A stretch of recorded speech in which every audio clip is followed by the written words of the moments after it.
Good evening, everybody. See if you can get. Good evening, everyone. We're going to start our meeting. Welcome to the Pontiac Planning Commission meeting for February 7th of 2024. I am going to give a quick introduction of those who are here to help. We have, standing up in the dark sweater, just sitting down, that is Corey Christensen, Senior Planner. Beside him, Mark Yandrick, Planning Manager.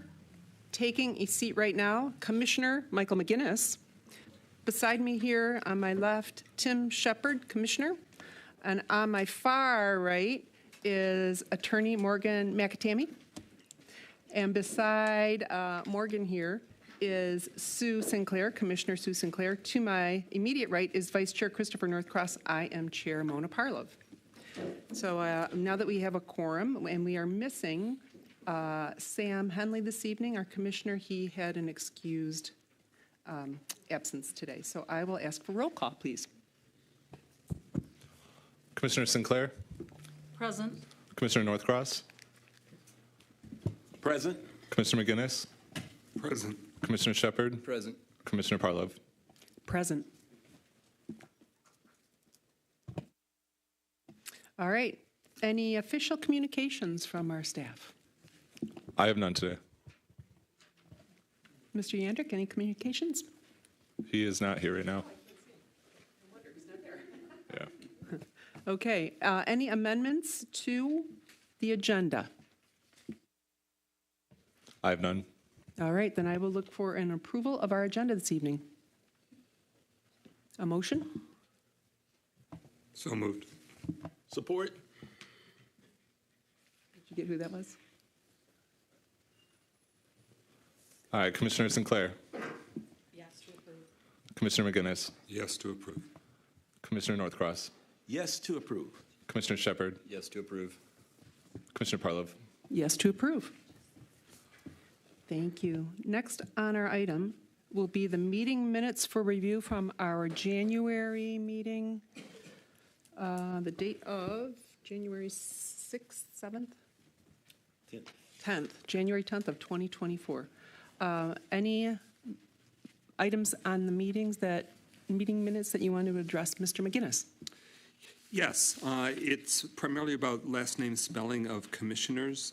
Commissioner Shepard's last name on page 2 of 9 appears to be incorrect.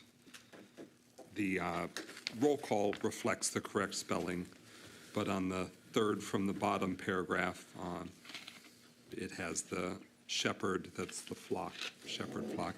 And then there's a resident who spoke during the public hearing, Ms. Dempsey. Her last name ends in an S-E-Y, the resident that lives near Emerson and Featherstone. And then Commissioner Henley's last name on a page caught my eye as well. Again, on page 5 of 9, there's the incorrect spelling of Shepard. And then bolded on page 5 where it says Commissioner Henley moved to recommend. We'll want Henley with an E-Y.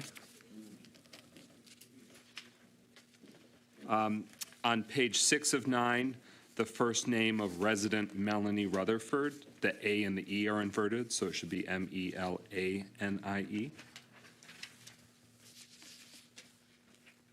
Again, a misspelling of Shepard on page 6 of 9.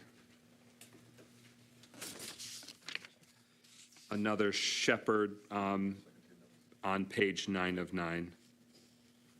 So just name spelling for Henley and Shepard at various places, and then the first name of Melanie Rutherford and the last name of Ms. Dempsey.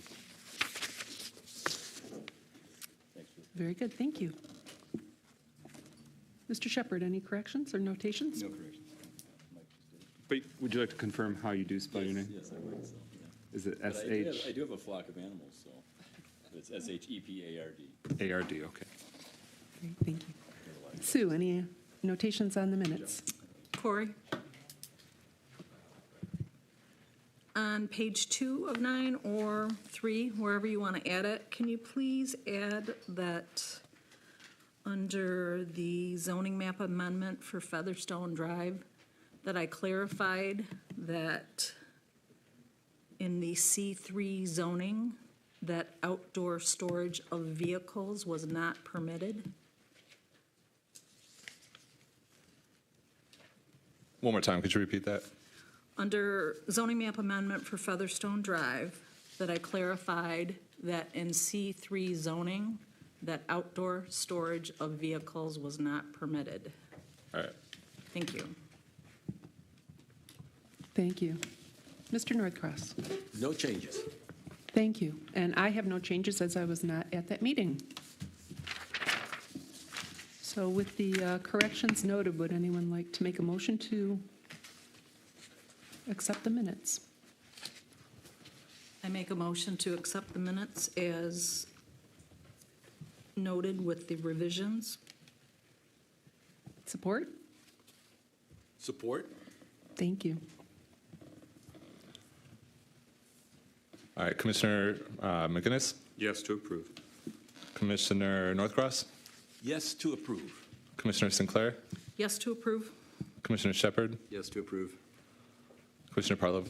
Yes to approve. Motion passes. Thank you.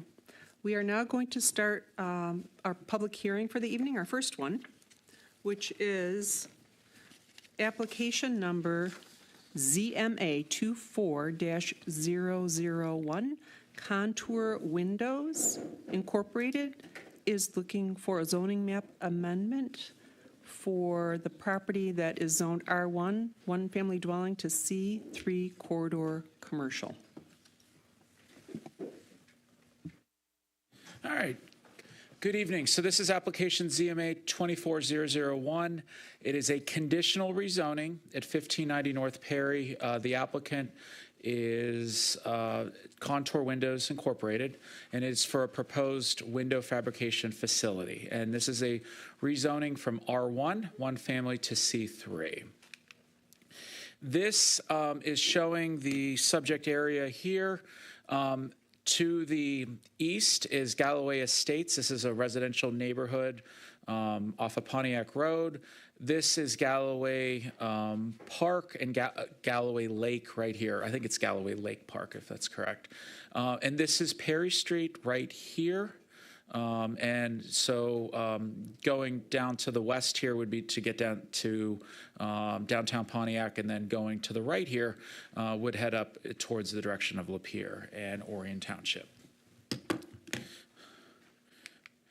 So this is a zoning map.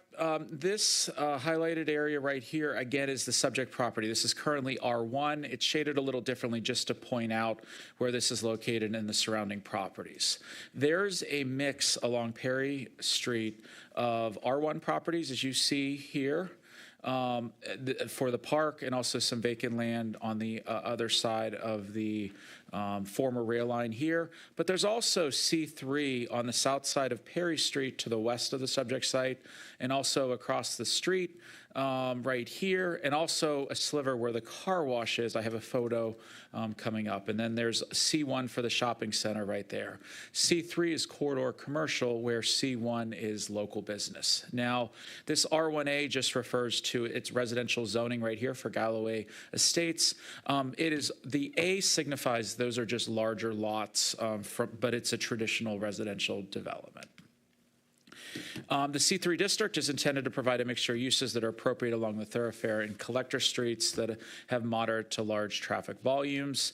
The following uses are permitted by right, and I'm just going to highlight a couple of these on there, but a mixed use is permitted: business service establishments, galleries, office, personal service establishments, places of assembly, restaurants, religious institutions, light manufacturing, and schools.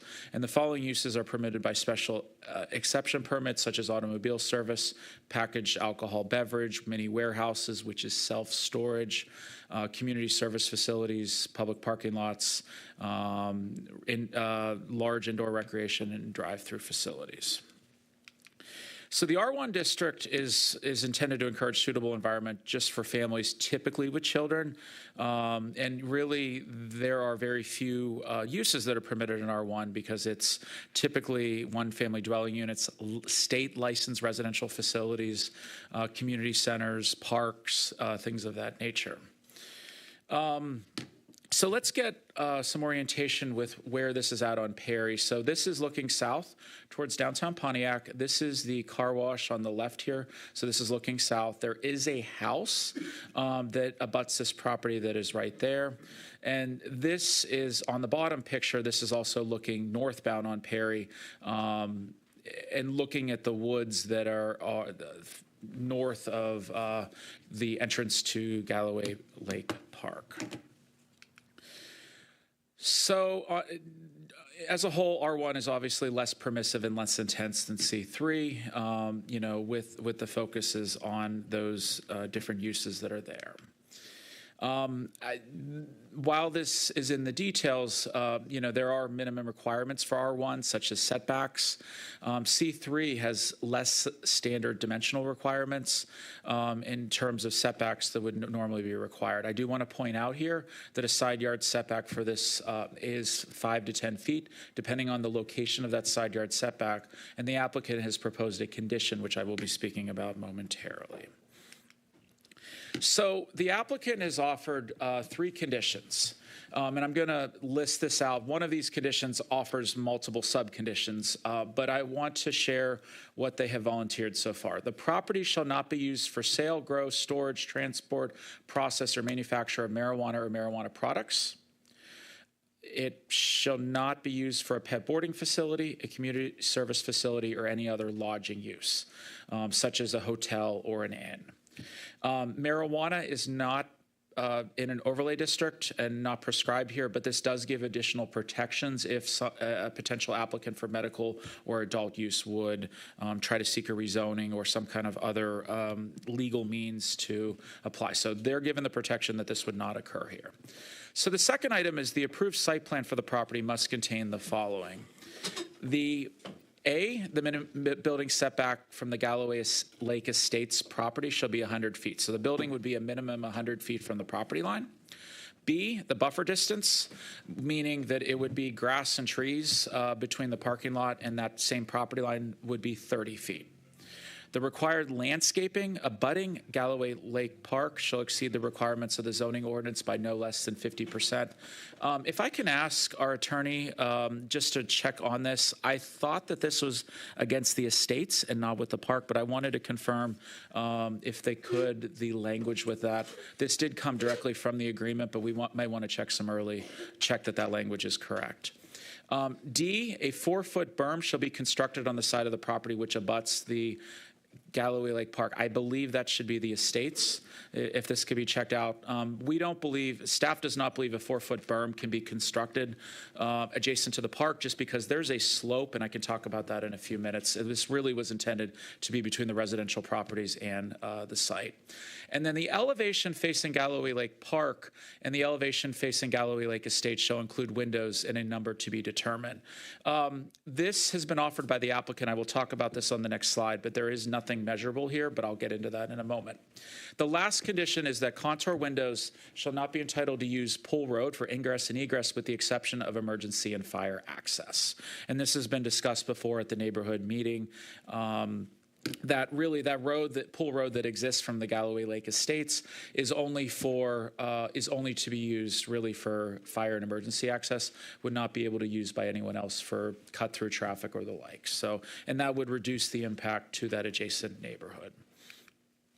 So, if approved by City Council, this signed agreement would be recorded with the parcels.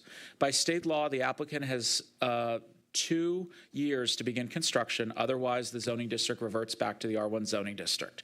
And again, other than the 2 minor items we're checking, staff finds all but one condition satisfactory.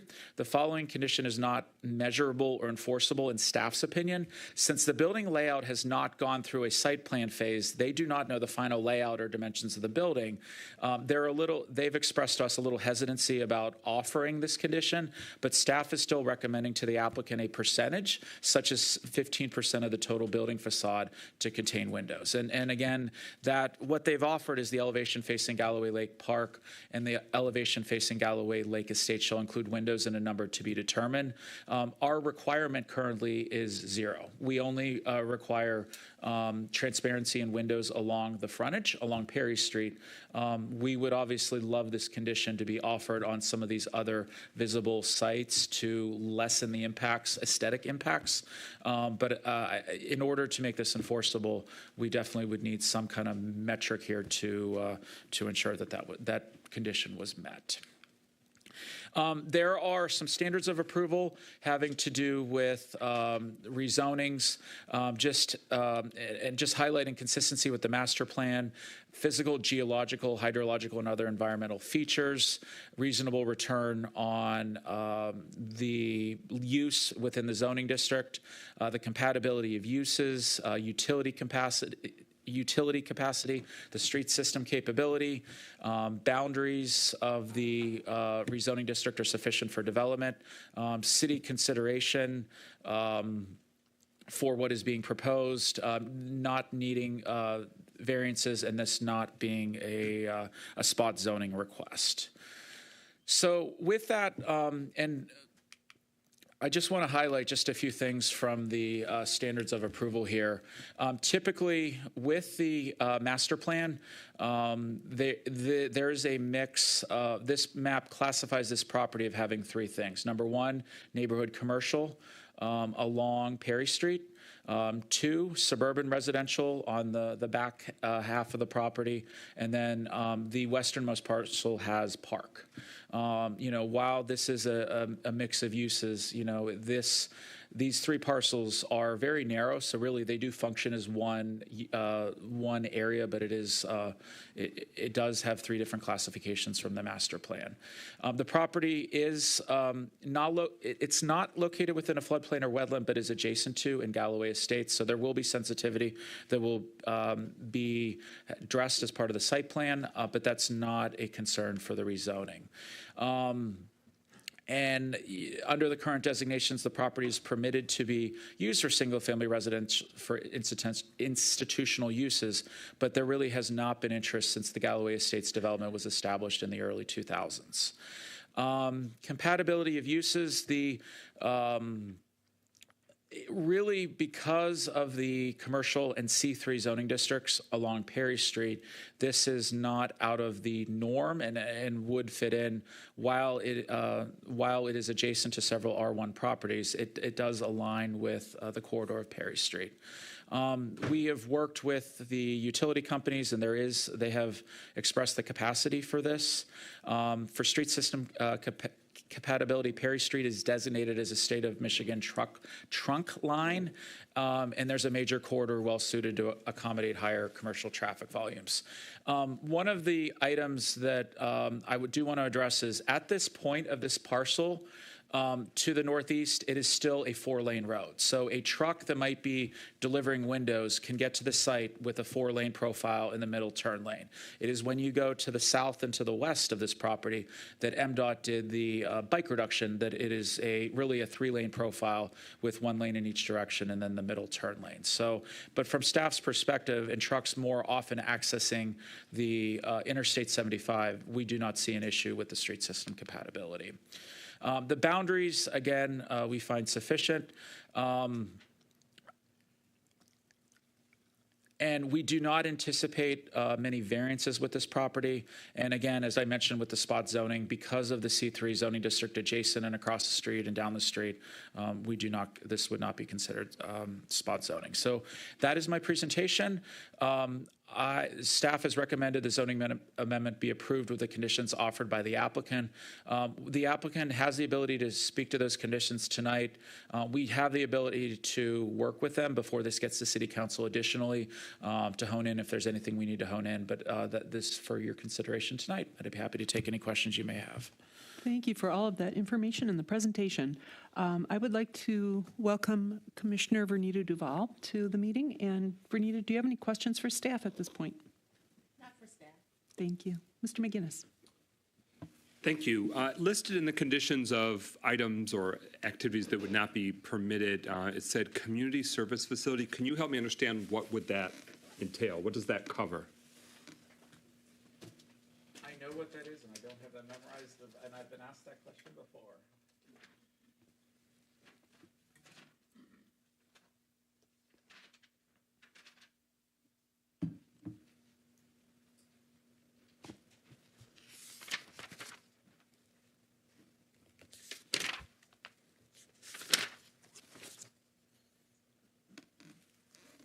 May I answer that question in just a moment? Sure. Okay, thank you. Sure. So the master plan, at least the aged master plan that was a decade or so ago, that has 3 different identified uses that covers this parcel. Is that right? So it's not a solely one clear-cut concept, the master plan, that is going to be revisited and updated, but it slices through with 3 different uses. Was staff able to ascertain how this land or portions of this land was used over the last 60 years? Is there any, I know that may be a historical challenge, but with Oakland County's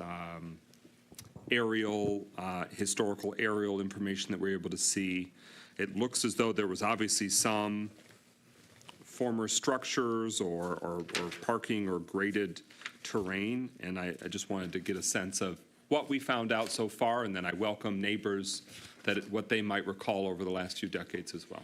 I'm going to pass the answer or the microphone off to Paul Harang, our planner, who is more familiar on this case and has done some historical research. Yes, I did have a chance to look up the historical maps, and roughly over the decades, it's been used as residential and farmland.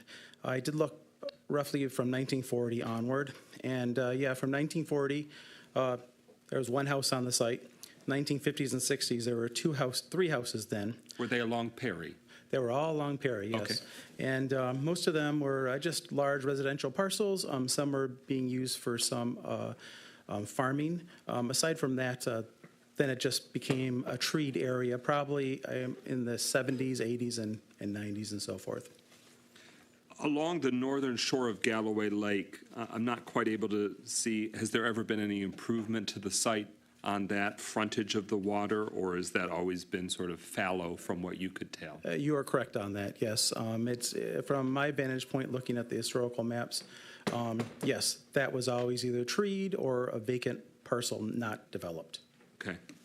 Pontiac is so fascinating. We got 20 acres just tucked there that, driving along Perry, I wouldn't have known that was all back there. But I love it. I love it. Fascinating.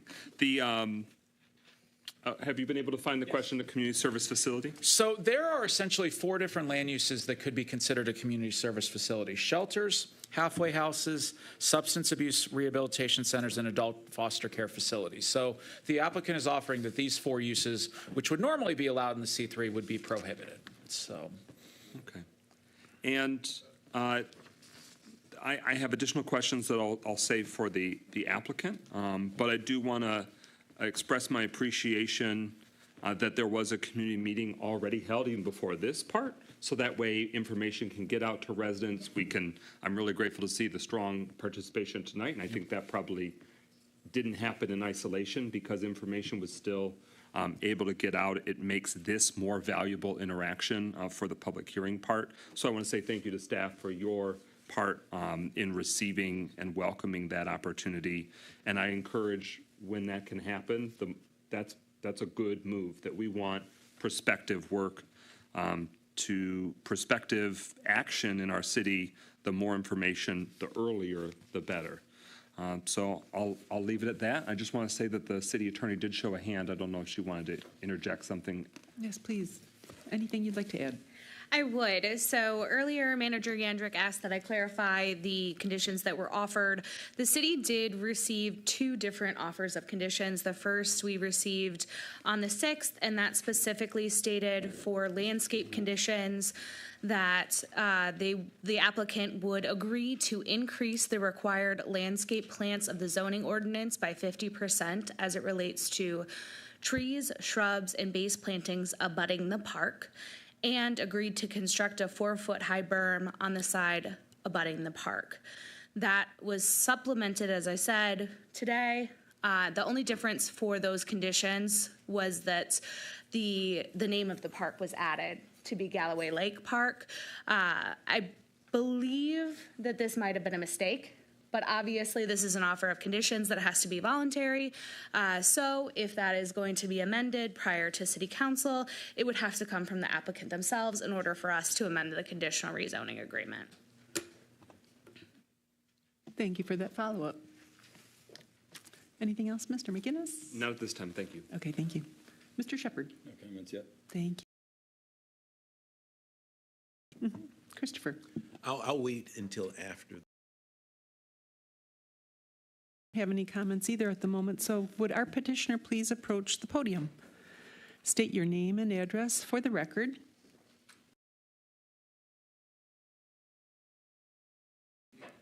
You'll want to turn it on. You're good, but just at the base of it to the right, that turns the microphone on, and it is live now. Great, great. Good evening. David Dedvukai, 40950 Woodward Avenue, Bloomfield Hills. Thank you. Thank you for being here this evening. Is there anything you would like to add to the presentation? I think Mark hit a lot of the points. Like you mentioned earlier, we did have a meeting with the community at whole. I think we had a pretty good turnout. We answered a good amount of questions, and I'm happy to answer some more questions this evening if there are any. Thank you. I will then turn to my left again. Vernita, any questions for our applicant? Actually, more comments than questions. And thank you, Dave, for coming out a couple of weeks ago to have this informational session, which I was a part of. And I actually thought about recusing my vote because I do live in Galloway Lake Estates and I serve on the commission. But then I thought, isn't that the beauty of it? I do live in Galloway Lake Estates and I serve on the commission. And I think that's why we all serve on boards in our community, to be the voice of people who can't be the voice themselves. You know, Mike, you're the president of City Council. You live in District 7, and you represent the people there in the neighborhoods, right? So I think that's the challenge, and that's the passion that we have. And I just want to say that every month, just want to hold this up for you guys. We go through something like this every month, and it just happens that Galloway Lake Estates is on the agenda for tonight. And I'm proud of that. I'm proud of what you did because we had a lot of questions. And you survived. And I apologize because I probably was the ringleader and asking you all of the questions that you answered about the environment. And when people think about manufacturing coming to their neighborhoods, it's a concern. It's a concern for traffic. It's a concern for, you know, what you're making, the chemicals, the products, everything involved in coming to such a beautiful and private community that we're very proud to live in. And so I thank you for handling that well. And the other thing is that I want to emphasize that Pontiac is open for business. And right now, I've gone by your place in Auburn Hills, but it's serving Auburn Hills. It's not doing a lot for Pontiac where it is now. And so with all of the information that you gave us and all of the changes that you're willing to make adjustments for to make sure that it's safe and comfortable and that we have a partnership and that you'll adhere to some of our concerns and maybe even make it better. I'm looking forward to that partnership, and Pontiac is open for business, and you, sir, operate a great business. So thank you. Thank you. So I lean heavily on when it comes to that point to supporting this, but I definitely will defer to my fellow commissioners for their input as well. Thank you. Thank you, Vernita. Michael, anything for our applicant? Thank you very much for being here, and thank you very much for considering Pontiac. To echo Commissioner Duval, we welcome the opportunity for growth and progress in our community, and we just want to make sure we get it right so that way the decisions made now, intentionally or unintentionally, make it a better experience for our businesses, for our residents, for the people that work here, live here, now and in the future. So that's why it's planning commission. We're trying to plan for the future. So as the commissioner referenced, you have a facility right now in Auburn Hills on Auburn Road. Can you speak to us about what's prompted your need or your vision for why the expansion or the relocation? So not only am I the owner of the window company, we're also a real estate developer, and we own the property here in Pontiac. And I travel to Pontiac on a daily basis. My kids go to school at Notre Dame. Acquired the property years ago, and I saw a fit there for something. I understand Pontiac has that door open for business, and I thought it made sense for our facility to move here within the next few years. We've been on a lease in Auburn Hills. I think about 80% of my workforce lives in Pontiac. So it makes sense to keep that same workforce in a facility in a neighboring town or in their town.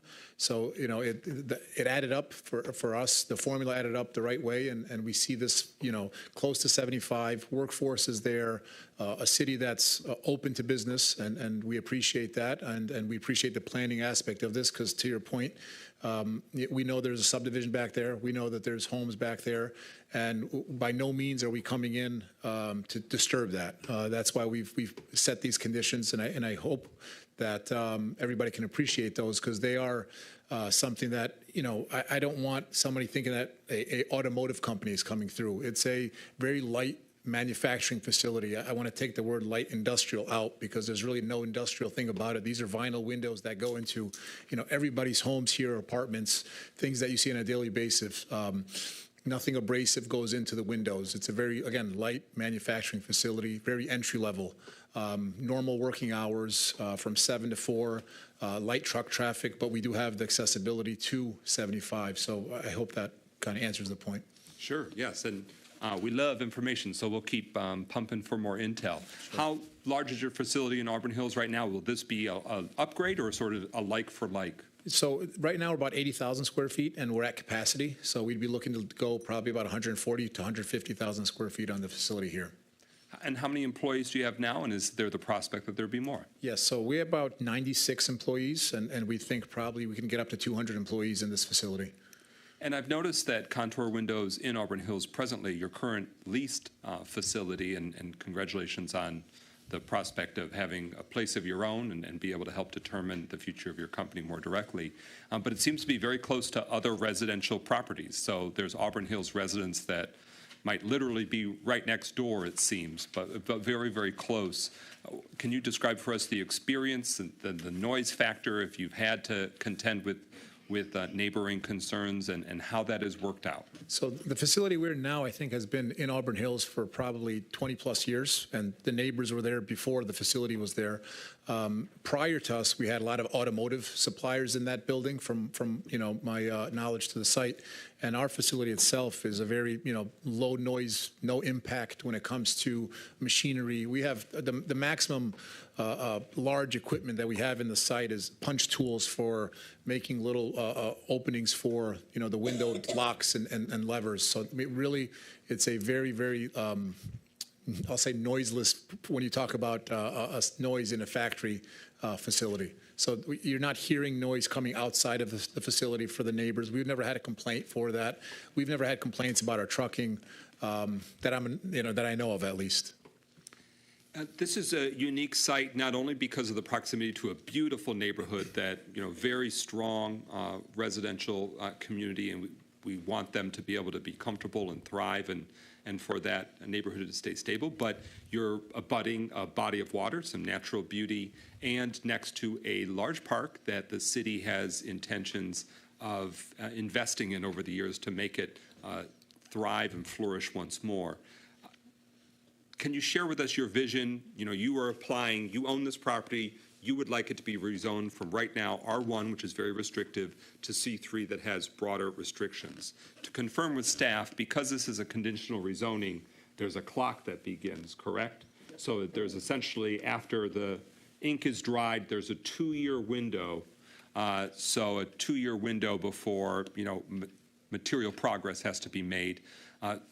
Does that timeline work with your company's plans and with the preparations that you'll have to make for the site? So I want to touch base a little bit on the point on the Galloway Lake Park side. Yeah.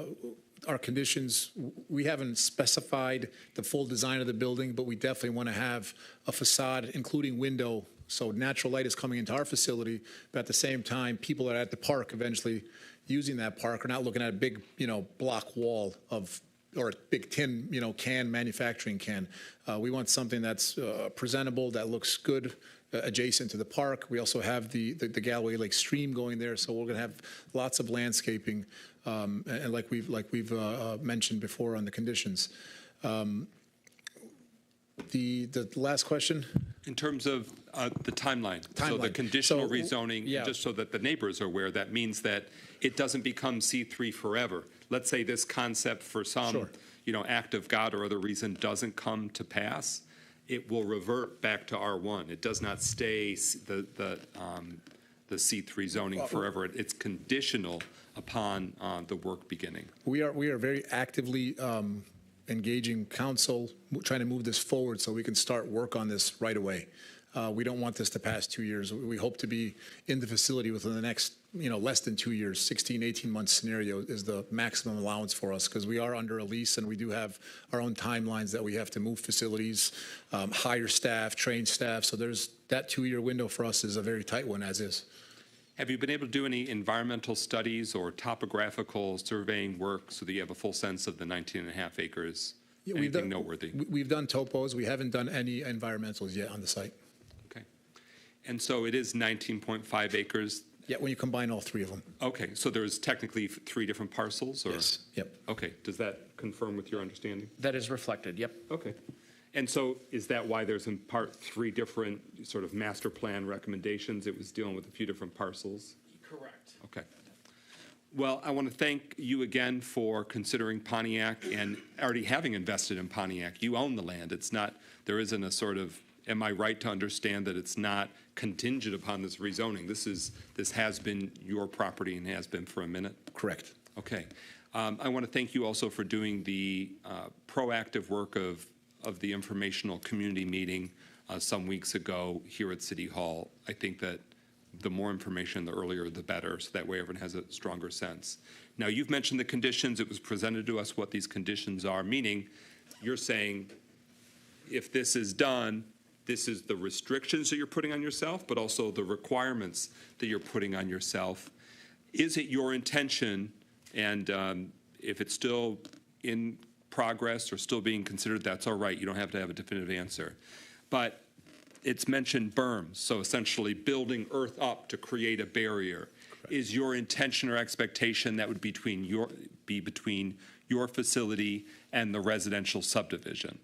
Yes, that's correct. Okay. We spoke about it a little bit the night with the residents and the neighbors, and I think for us, developing the land, it helps us keep dirt on site by reusing it the proper way and building maybe even higher than 4 feet to plant trees and to have that nice look for the residents as well. And then similarly, it's called out additional landscaping enhancements. Is your intention for that to be between your facility and the park, or your facility and the neighborhood to complement the berm? So I think there was some language, disconnect, but it's more adjacent to the property with the neighbors. Okay, so the between you and your facility and your land and the neighboring subdivision, your intention is to have a earth barrier. Yes. And additional landscaping screening. That is correct. Okay, and it sounds like this isn't a condition, but your vision broadly is that your site would be harmonious with the park side where it would look nice, it would be landscaped, it would incorporate the natural waters feature of the stream that feeds into Galloway Lake, which is an amazing thing. I'm grateful that you've even thought about that and you're being a thoughtful steward of your beautiful slice of Pontiac heaven. I just want to make sure I got it right and that the community got it right, because there may be some language that has to be clarified, and that just becomes because there's a name that's Galloway Lake Park and then Galloway Lake Estates. We just want it to, the condition you offer, we want it to reflect what your intention is, and therefore it's binding in the way that you are offering it. I couldn't put it any better than you. Okay. I think I will leave my questions there. I'm eager to hear from the members of our city and public that have attended, so they can help shape our further feedback and questions. And I'm really grateful everyone's come out tonight. Thank you. Madam Chair, if I may. Yes, please. I just wanted to also acknowledge a lot of my neighbors in the audience tonight. Thank you for coming. I know this is a really, really delicate process that you're hearing again. You heard the informational session. There were a lot of concerns, and this is not the final process, as you know. It's going to be more and more and more in depth until we get it right. So thank you for coming. Thank you. Mr. Shepherd, any comments? I always like following Mike, so my answer is no. I don't have any comments right now, so thank you. Thank you. Ms. Sinclair? I would truly appreciate your conditions, specifically the 30-foot buffer distance between the neighborhood and your facility. That's pretty significant. That's an additional 25 feet. I mean, you could be 5 feet away. I do have some concerns. One is a question to you and to staff. You are going to have to provide that gate for the fire department, which is Pool Street. You have some pretty significantly sized trees right there, and you're not going to be able to put a 4-foot berm at that location. And there's a significant amount of trees along the north side and south side of the site. And how does our woodland ordinance affect that, Mark? My concern also is you have a tight time frame. We haven't seen a site plan. I would hate to see that site leveled and then turn around and have a site plan shown in front of us. You can plant trees, but they don't have the same impact as a mature tree that's 40, 50 feet tall. So if you could expand on that, Mark, I'd appreciate it. So Thank you. just the context of Commissioner Sinclair's question, as part of a site plan, there are landscaping requirements, and you can plant or you can use existing trees and shrubs to count towards that, and that's with any development in the city. What's interesting about this one is the 4-foot berm that he's offering between the residential properties and the building may make it challenging to get both the berm and try to keep the existing trees that are there, but I think we can work with the applicant the best way possible. Our woodlands ordinance says that if you are coming forward with a site plan, and there's a significant amount of trees, so this is not every project, there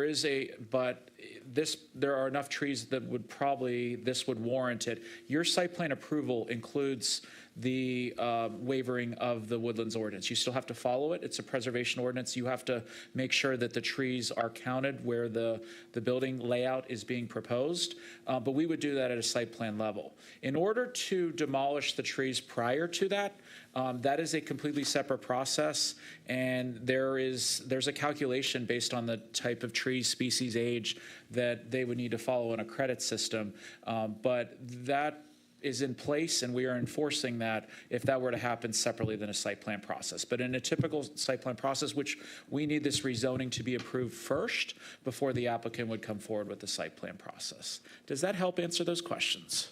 Thank you for the clarification, Mark. Cool.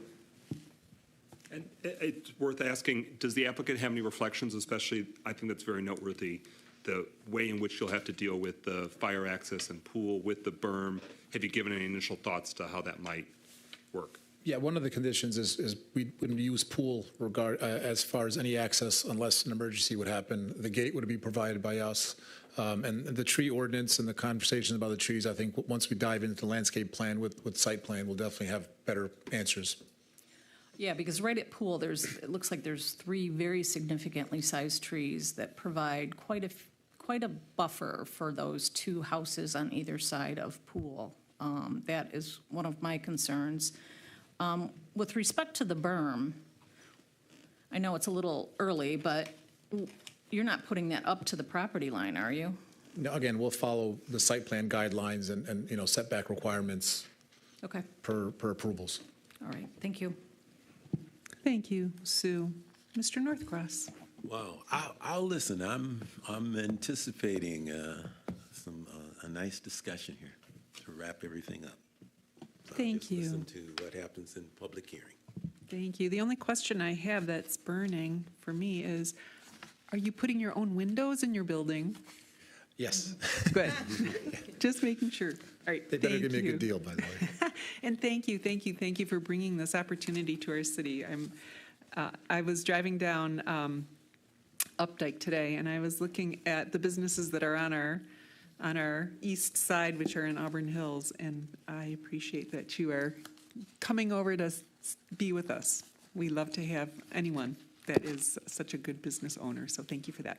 All right, what I'm going to do is I'm going to now open up the floor to public comment, if you'd like to take a seat, David. And how this is going to work is I will open the floor to comment. We will give you 3 minutes to speak whatever you'd like to speak about regarding this petition. And in order to keep this meeting moving forward, if you would like to, please keep your comments to things that have not already been said before. No need to keep repeating what's been said. And then once you have said what you wanted to say, you need to sit down and you can't talk from the audience once you are back in your seat. When I close public comment, you can't talk to us on the dais, nor can you speak to the petitioner again. So think about what you want to say, bring it to the microphone. You'll have 3 minutes, and I'm going to open public comment now. Please approach the podium, state your name and address for the record. And Madam Chair, while the gentleman is walking, I do want to state this is the first public hearing we're having at the city that has been advertised with a sign, that this public hearing has taken place at the site, and it's the first one that we've done a mailing for 500 feet as opposed to 300 feet. Excellent. Thank you for the additional notification. It's appreciated. Name and address? Yes, please. Sam Anderson Jr., 1091 Williamson Circle. That's Galloway. And I'm Commissioner Anderson, as you, in the zoning board. First, what we want is to be ahead of things so we can not have a building that's put there that we don't want, like some of the factory or marijuana or whatever. We don't want that. The guy has really talked to us really good, and I will be following this all the way through to every meeting you have, all the planning and everything. I want to be notified so I could be here, and any changes. Also, Pool Road. It's been closed for 20 years. If you build something there, don't do like the Secretary of State or the Social Security office. Build a road, if you're planning, you'll build a road that goes around. Entrance and exit, that's all you need. So I don't get that. The berm, I noticed that back at Conway in the house, they had the trees. If you can keep as much trees you can up there, because they got a really nice view back there with the trees and everything, and then whatever you have on the other side. Okay, and let me see. We like the things I like the things he said about the extra voluntary things that he said that he would do. Otherwise, I think he's pretty good. And also, my last thing is that what Chris often talked about, because it was, is a retention pond to keep the runoff from going into Galloway Lake Estates. You might want to put that in there to see if the plans, retention pond to keep it from running in the back of the houses of Galloway Lake Estates. So just, my name is Commissioner Anderson. Your boss knows me. I want to be kept abreast of everything you do on planning, and I plan to be here. Thank you. Thank you for being here tonight. We look forward to seeing you again. And also, if you have questions for the petitioner, we will be writing those down, and we will ask those questions after we close public comment. Good evening. My name is Eddie Thomas, 1080 Williamson Circle, Galloway Lake. I was at the last meeting, and it was a good meeting. A lot of positive things came out of it. But one of the things I want to make note about was that the building that's going to be constructed, it's not going to cover the whole, 19 acres? What is it? So I want to make sure that all the process that's left, we don't, nothing just don't come up on that development, because it's going to be quite a bit of property left behind the structure. And then too, we got the Clinton that runs down through there, so we won't get that contaminated. And with all this construction going on, all the wildlife, we have considerable wildlife over in that area, deers, coyotes, turkeys. We got everything over there. It's going to be a nuisance. I butt up against that property. My backyard does. So it's gonna be a bit to contest with handling all that. So I want you guys to make a note of that also. So that's a concern. Thank you. Thank you.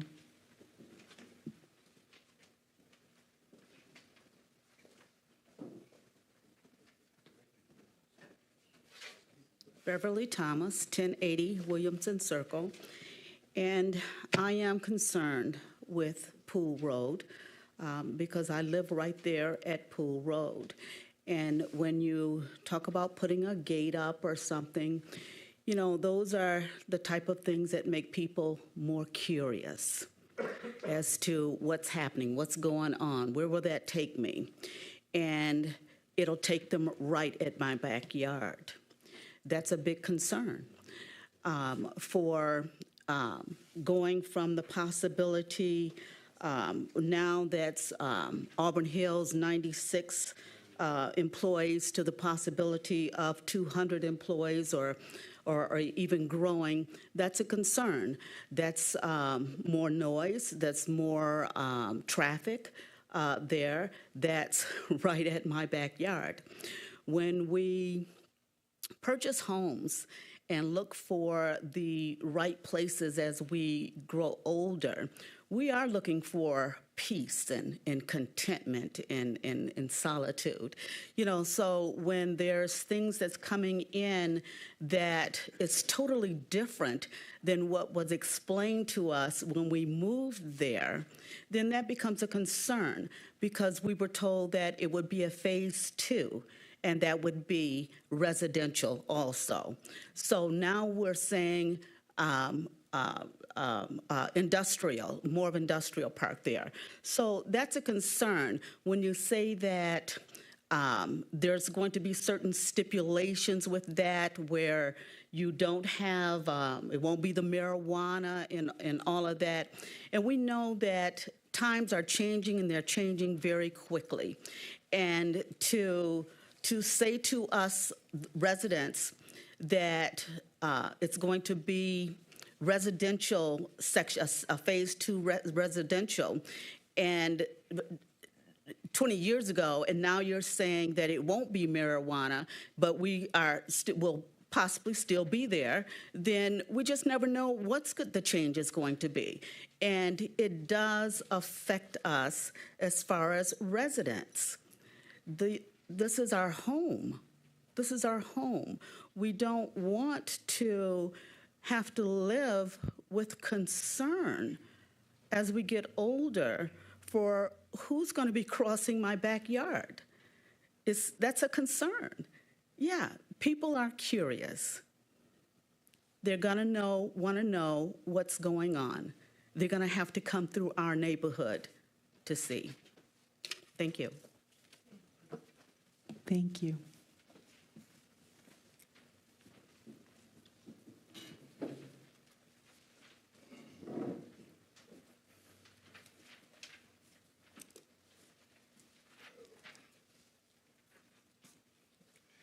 Good evening. My name is Robert Bass, President of Citizen District Council, located in District 1. I first want to say thank you so much for instituting the conditional rezoning instead of going directly to permanent zoning, and also the reaching out further to make sure that everybody gets a thorough understanding that the development is coming. So I appreciate that, and I made pretty much my comments at the last meeting, and just to assure that we, the Citizen District Council, are in full support of the residents and what their desires are in any district.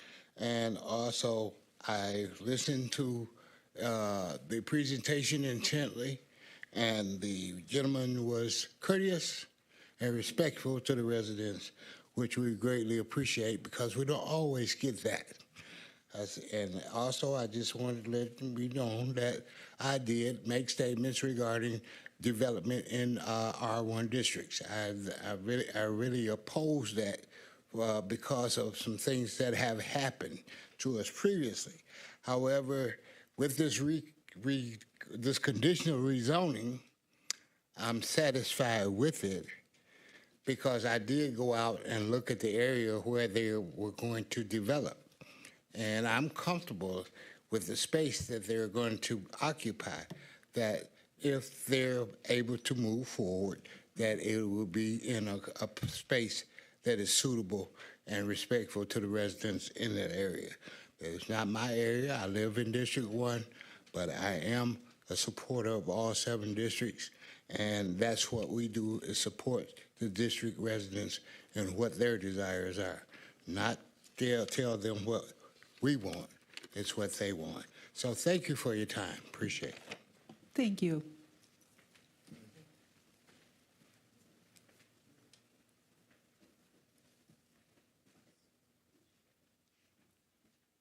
Is there anyone else who has a thought they would like to bring to the microphone? Okay, then I'm going to close public comment. Thank you for everyone who spoke this evening, and thank you for everyone who's here. If we can get our petitioner back up, there's a few questions I think that the neighbors had. Maybe we can go over them with you. Possible, actually, there's some that I think would be better answered by staff. Can I address just a few of those briefly? Please go right ahead. Okay. Thank you. So the reason why the access to Pool Road is here is not, excuse me just a second. The reason why this access on Pool Road is proposed for fire access only is not from the applicant, it's from the fire department. And this is a safety feature to have any development here, is to have a secondary access. These gates are secured with lock boxes that only emergency police and fire, or sheriffs and fire, can get into. There will not be anyone traversing this through this site other than for those purposes. So the other thing I just wanted to mention is the proposal is for light manufacturing, and I did want to differentiate from our zoning code. This is not an industrial zoning district. This is not an industrial use that will have any noise or toxic things, because that would fall under a different land use classification that would not be permitted under this zoning district. And staff had the ability to visit the site at Auburn off of Auburn Road, in Auburn Hills, and it's surrounded by residential. There's no noise. They take a very good care of it, but that really reduces the impact to the surrounding neighborhoods because, again, you don't have these different items of pollution that you're hearing or seeing from adjacent properties. So I'd be happy to take any more questions, or you can ask the applicant. Thank you very much. I appreciate that. What I'd like to ask about a retention pond is that, and it may be too early to speak to that. Do you have any thoughts on that? Excuse me. I don't have thoughts on the exact engineering yet because we haven't dove into that phase of it. But I would definitely say that the site itself, the 19.5 acres, would contain its own runoff water with storm systems that we developed in the site, and I'm not exactly sure where it would connect or where it would drain, but I know it wouldn't impact Galloway at all. Thank you. The remaining parcel to not be developed was something that one of the residents was asking about. At this time, your anticipation is you're going to work on the area you need to put your building in, and then the rest of the acreage is to be, I'll let you finish the thought. Sure. I mean, we need obviously access for trucks, parking for employees. So right now, we're just focused on the property and the building at hand. Contamination of water at the Clinton, I think, runs through there, that our neighbor said. That's also something you're being mindful of, and the DEQ, Eagle, all the above are going to be involved in that. I'm sure once we get to that bridge, we'll have to cross it with them. Thank you. Wildlife was also noted. Residents are concerned about that, to be less disruptive of their natural habitat. Any thoughts on that? I no comment at the moment for the wildlife. Okay, thank you. More noise and traffic. Well, more noise and traffic, I'll let you speak to that. Yeah, again, hours would be 7 to 4, 7 to 5, typical, 8-hour shifts, Monday through Friday, possibly Saturdays on if we fall behind is the story right now. So that's why we're looking for a little more room for more capacity. Okay. And lastly, the residents were told that Phase 2 would be built on this parcel that you now own. I happen to be a real estate broker, and one of the things that I tell my clients when they're looking at something and it's vacant behind them, that they will never know what's going to be back there. It may never look like what it looks to be on the day that they close, even after the day that they close. So sometimes when we're told what is going to be happening doesn't necessarily come to fruition. So as a property owner, this gentleman owns the property. He is doing what he needs to do in order to secure it for the use that he's requesting. So it's nice that it's been wooded, and things do change. So I understand what you need to do here. So with that being said, does anybody, well, I'll start with Vernita. Do you have any more questions for? I do. I know at the last meeting, it was brought up about the roads and in our general area, and they're pretty bad with them themselves, and we wanted to make sure there was no further impact to those roads and that you have a plan to kind of think about that entire situation. I just want to leave it there. Thank you. Mr. McGinnis? Thank you very much Thank you very much to the residents who shared their perspective. I want to ask staff, so is it known definitively? I'm grateful that the condition was offered about pool, saying that the only possible use that your property would interact with that road, and this is informative, I now know what that little road is called. It's called Pool. That the only purpose would be for what is required in terms of emergency access, exit and enter. Do we already know that definitively that the fire department would expect that for this site? Or is it possible that whatever their future site plan accessing off Perry may not ultimately require that? We've had a pre-application meeting with the applicant back in 2023, and it was really, I don't know that the word requirement was, but it was imperative. So we will finalize that through a site plan process, but staff has these pre-application meetings with applicants to give them some good direction as they apply, to put their best foot forward on these applications. Okay. To the applicant, do you have anything planned at this point in terms of your land that abuts or has frontage on Galloway Lake? What should us Pontiac residents expect to see in a few years from now when we're looking at that part of Galloway Lake? Sure. So outside of the facade of the building being more, I'll say we talked about windows and a more appealing look up front. We definitely want to keep the natural look, the natural preserve with landscaping. We understand the stream going through there, so obviously not impacting that and making that fit with the rest of the property. And beyond the park, how about the part that's on the lake itself? Will the lake frontage look materially different? I mean, once we get into the development site itself, we'd love to have employees that we've talked about X amount. During break on a day like today, sunny, they can use that for a break area just to relax or take some steam off on the lakeside. This is not determinative about a rezoning question, but I think it's helpful for us to start orienting what may come. How much of the site will be utilized by the building and the parking lot? Are we looking at like 75% of it, or? I think, if it's 19 acres, Mark, you can do the math on that, but it's about every acre is 43,000 plus square feet. We're looking for about 150,000 square feet total. So whatever the math comes out to be, less than 30%, 25%. So more acres would not be developed than be developed? Correct. Okay, that's helpful to know. With the buffer, with the setbacks, we're not as close as people may think it's going to be. 100 feet is a pretty far distance. So again, that's our goal, is not to impact the neighbor's view, not to impact the backyards. I appreciate everybody's comments and concerns. I can definitely understand some of the aspects there, but we do want to, we put these conditions up front here so we can have that open conversation from day one. And Commissioner McGinnis, can I add on? I do want to state that we do not have the concept plan in this rezoning application. It needs to go through site plan review, but again, the applicants shared there's a 150,000 square foot building, and there is a lot of parking required for that, for his employees. That concept plan was shared at the neighborhood meeting, but the majority of the site is going to be developed, and most of the green area will be on the buffer yards adjacent to the park, adjacent to the residential neighborhood. And then the applicant, just because the stormwater currently runs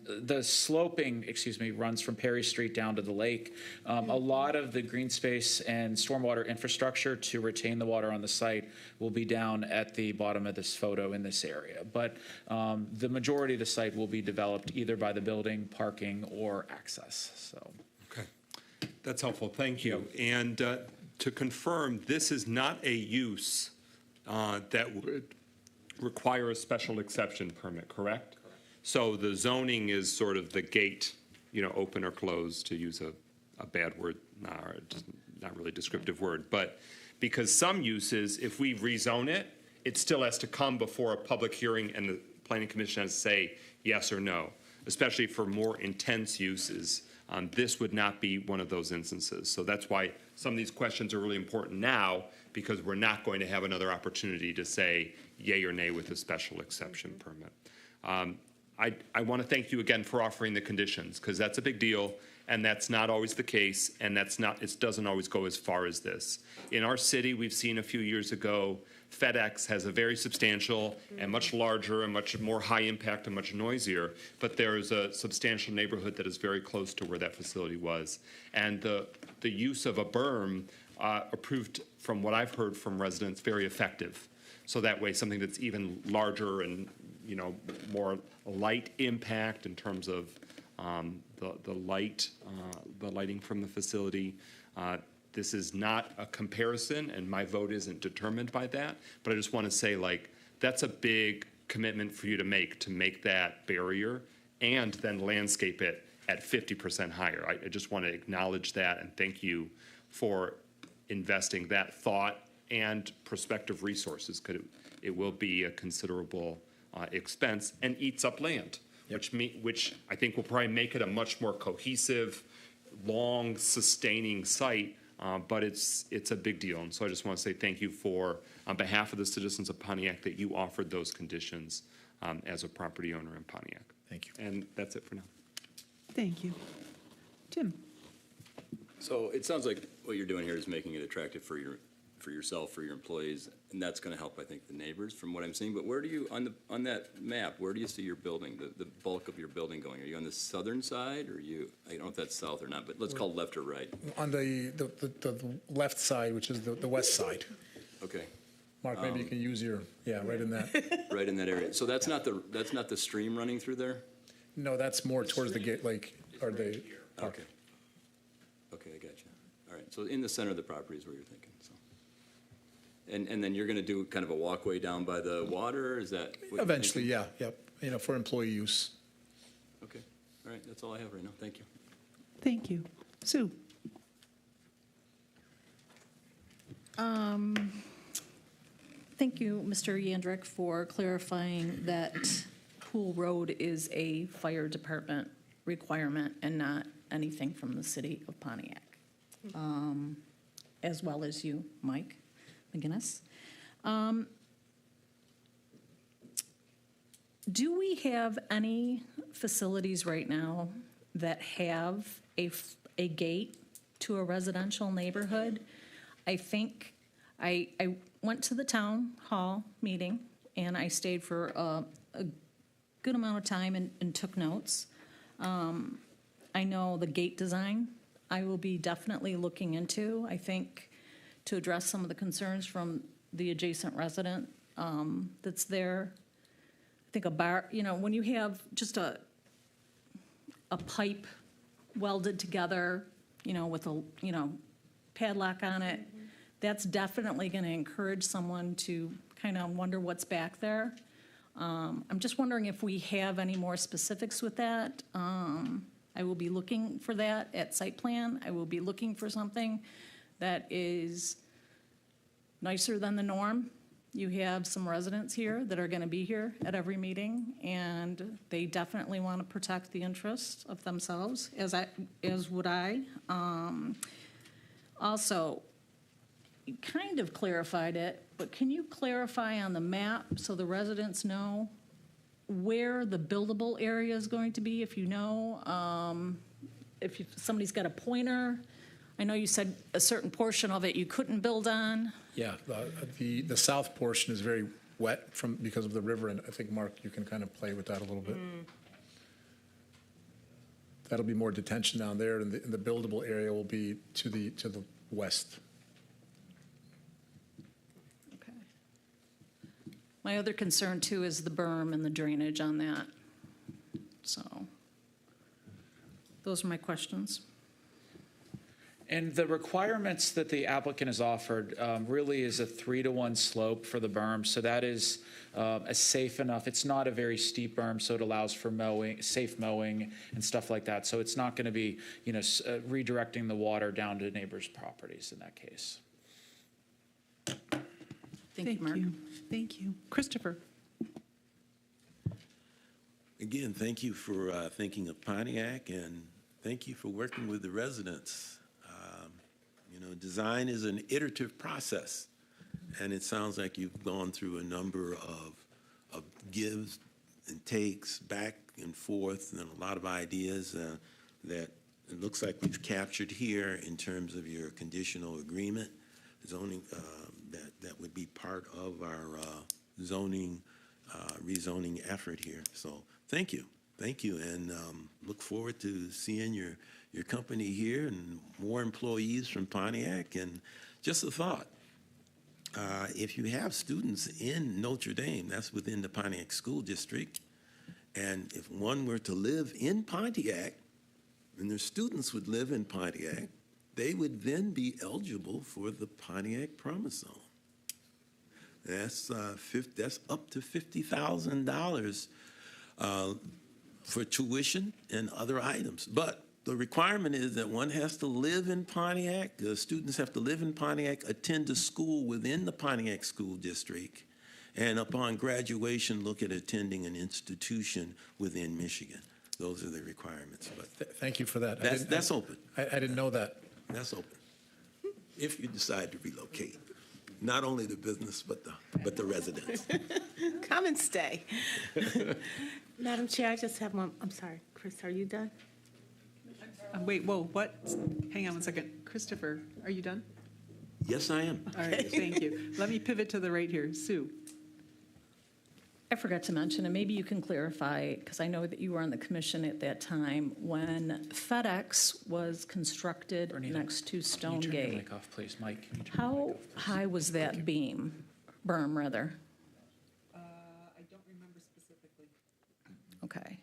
And Mark, if you could clarify, for site plan review, the residents will not be notified for site plan review, correct? By That is mail? correct. It is at a public meeting, but it is not an advertised public hearing. Okay. I just want to say to the residents of Galloway Lake Estates that are here, make sure you watch the city website. The agendas are listed Friday before our meetings. We meet the first Wednesday of the month, and I urge you to be here. You can also take a look at Stonegate and look at the berm between Stonegate and FedEx. I think that may, address some of your concerns as far as landscaping, what you like, what you don't like, so we can hear your comments later. Thank you. Thank you, Sue. All right, Bernita, you had a question. At the informational meeting, Dave, there was a house on Perry that you were going to talk to the resident about that could have some impact on that area. You're familiar with what I'm talking about? Yeah, yes, it's the house right on Perry there. Yeah, right, yeah. I haven't had a chance to meet them or to speak to them, but that would make a significant, shift away from Galloway Lake and the residents to the northeast. Right. So, looking for that follow-up too. Yep. Thank you, Bernita. Michael, you had a question. I did, and it's escaping me. So I will, the question was asked earlier about other sites in Pontiac that have that gate feature where only public safety or emergency vehicles have access. I know in District 7, there are a number of larger apartment complexes or residential facilities where they had access from a residential side street, and then for safety or security reasons, there's been gates installed. More that sort of traditional metal bar, et cetera, with a padlock, but it's to prevent, a vehicle, if there's a crime that's been committed, so a vehicle can't go and make a quick exit. So it's about controlling the access of it. There's been some issues where the fire department has worked to require them to provide the fire department with those keys, et cetera. So it's not a true comparison where they only exist because of, that emergency ingress or egress, but there's been some work done to make sure that if there is a gate, that the emergency vehicles know or are able to have access to it, or that the gate cannot remain. So it's kind of like the reverse instance, but I welcome other examples of like if there is some, especially a different use, a totally different use and ways in which the fire department, so that might be a question we can ask Waterford Regional Fire Department about examples in Pontiac, but also elsewhere. Where has it worked well in the greater Pontiac area? I already have that written down. Awesome. Cool. Thank you. Thank you, Michael. A couple things that I wanted to throw out here. There is a flood zone on your property, so that's going to limit where you are able to build within your envelope. So that is potentially a good buffer that's natural that remains. How tall of a building do you think you'll need to build? Inside ceiling heights, I think it'll be about 21 feet. Okay. So, with rooftops and different things, I'm not sure on the elevation yet, but somewhere in that 21 to 30-foot range probably. Okay, and that's something that's allowed within that zoning? Up to 35 feet. Okay, very good. Because we've got the park on the west side of you, that's nice, but it's soon to become better. If you were able to do something architecturally that's really compatible with that natural view that's around you, that would be pretty stunning. So, and then I want everybody to understand, yes, a window company would like to go on inside this proposed building, but we're also the owner of that building, and to the point of, going to the school there. So if there's a new park, new building, some more life in the area, I think that's a benefit for everybody in Pontiac and in the region. Very good, thank you. And I also appreciate what you had offered as conditions. As you know, our hands are tied, we can't ask things, but when you say you will do certain things to make your request more palatable for us, we appreciate that. I don't have any other questions at the moment, so I think I'm going to be ready for a motion.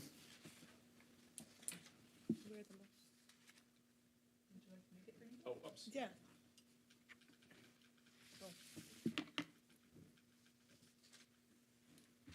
I move to recommend approval of the proposed rezoning of the Contour Perry Avenue parcels from R1 Single Family Dwelling District to C3 Local Business District based on findings of fact identified in the staff report.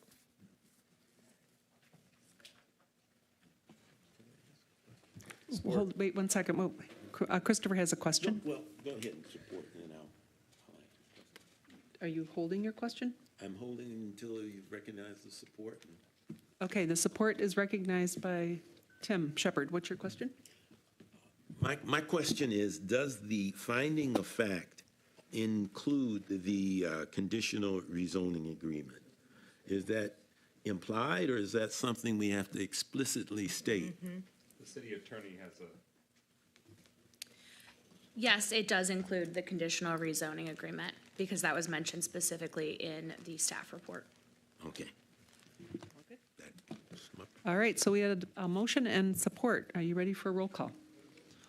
Commissioner Duval, Yes to approve. Commissioner Northcross, Yes to approve. Commissioner Shepard, Yes to approve. Commissioner Sinclair, Yes to approve? Commissioner McGinnis, Yes to approve. Commissioner Parlov. Yes to approve. Motion passes. Congratulations. Thank you all. This item now proceeds to City Council for a minimum of 2 readings. These are not public hearings. The first date is tentatively scheduled for February 27th for anyone in the public interested in the next step.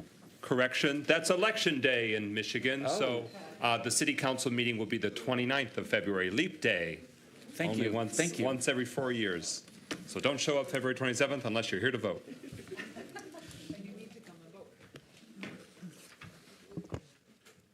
Okay, we are going to move on to our next item of public hearing on our agenda. It's application SEP 24-001. Troy Equity LLC is looking for a special exception permit at the address of 1420 North Telegraph Road. So while that's getting queued up, I did want to state for the record, this is also a public hearing. It was advertised in the Oakland Press, but this application was filed before the city's public notification changed in January. So there was not a sign at the site, and there was only mailed to people within 300 feet of the subject property. Thank you for that.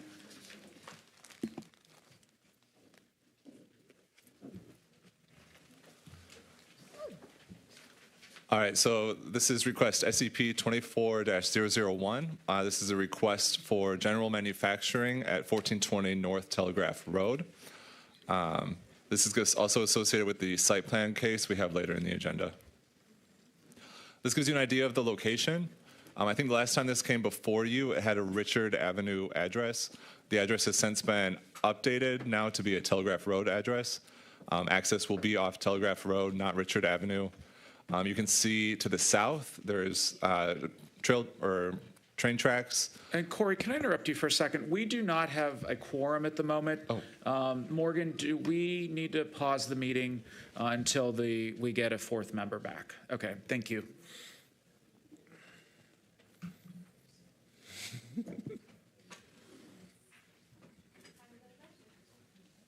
Does there need to be an official recess? No? Okay. No, as long as no action is taken right now, we do not need an official recess.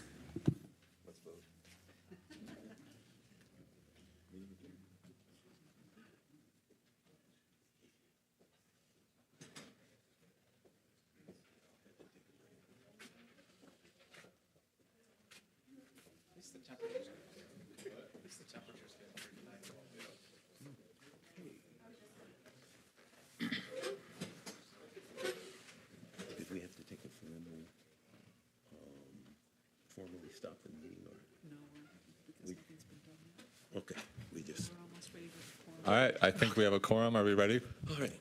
Yes, please continue. Okay, so talking about the location of the proposed development, you can see there's train tracks to the south, creating a pretty good buffer, and then more industrial before you get to residential. To the north, there's a large wooded area before you get to commercial, and then the closest residences are over here on Richard Avenue, but you can see it's pretty far away from the parcel, and the development itself is going to go about right here. So the applicant is proposing a new build manufacturing facility on an empty parcel in the northwest corner of the city between North Telegraph Drive and Richard Avenue. The proposed building is 75,000 square feet and will include parking in the front and along the south side of the building. The parcel is not adjacent to residential, and no buffering is required for the parking lot or the manufacturing facility. Directly to the south is the Grand Trunk Western Railroad, and to the north is a strip mall with food service and a liquor store. The project will not require any rezonings, variances, lot combinations, or street vacations. The applicant will need to secure this special exception and site plan approval, and then a final site plan approval after that. This gives you an idea of the zoning, where it fits within the zoning map. You can see it's part of industrial that was placed along the railroad line. The closest residential, again, is up here at the northeast corner. And then there's quite a bit down here, but it's well buffered with trees and other industrial. This is just to give you an idea of the existing conditions. A long time ago, I couldn't figure out exactly when there was a rail yard here. It was removed, I'm guessing, in the 80s, and it's been just a green space ever since. This is the proposed site plan. The access will be off Telegraph Road over here. I believe truck loading will be back here. There's parking to the south and to the west. The front facade of the building is right here, and that's the only portion of the building that should be visible from the road. So these are the standards of approval for special exceptions. You've seen these many times before, so I'm not going to read through them. but these are what you're going to use to make your decision. And then our analysis on those, according to the most recent master plan, the subject site is located in a district that is intended for entrepreneurial, industrial, commercial, and green, which this would qualify as. The proposed use is appropriate for the location and the intended use of this site.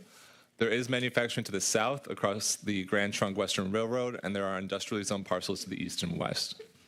The site was previously used as a rail yard, and approval of this special exception will not alter the essential character of the area, which was and continues to be industrial. The site is zoned M1 and will present no more of a hazard than any other manufacturing use permitted in the M1 district.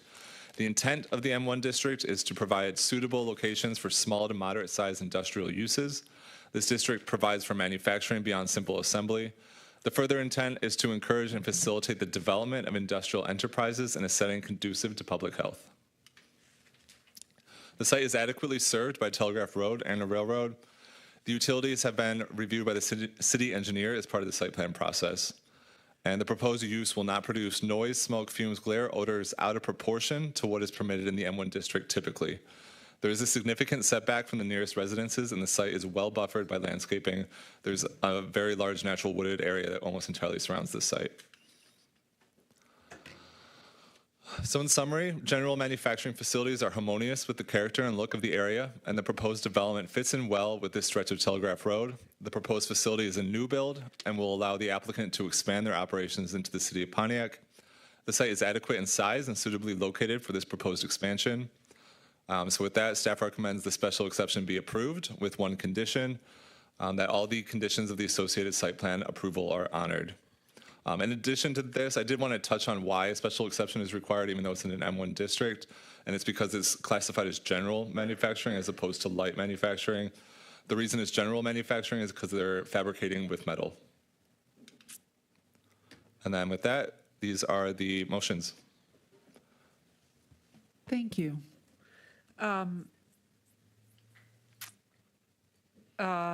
When you bring up the general manufacturing, is there anything additional that we need to be aware of that could be done there? For that zoning, when it's to get the special exception? So the special exception approval would just be for the use they're proposing. So their specific fabrication, Okay. I guess, yeah. Okay, thank you. We're going to do questions for staff. We'll start with Vernita. Anything? Nope, not at this time. Thank you. Michael? They were previously addressed so for the community's benefit, there was an informational session where at a previous planning commission meeting, they went through a lot of this information, which helped expand my understanding. No questions at this time. Tim? Same thing, no questions right now. Thank you. Thank you. Sue? Thank you. And Chris? No questions. Thank you. I don't have any questions at the moment either. So if we can get our petitioner to approach our podium if they are here. Please state your name and address for the record. I'm Steve Byback. I'm with Design Engineering of 2183 Plus Drive in Brighton. We're the engineering consultant for Tri-Equity in this case. Thank you. Thank you for driving from Brighton this evening. We appreciate that. Is there anything that you would like to add to the presentation this evening? No, I believe Corey over there did a good job of covering everything that's in there, and our previous informational hearing also added to that, so. Very good. Thank you. Vernita, any questions for our applicant while they're at the podium? Not at this time. I'm just waiting to get more information from our commissioners and that engagement. Thanks. Thank you. Michael?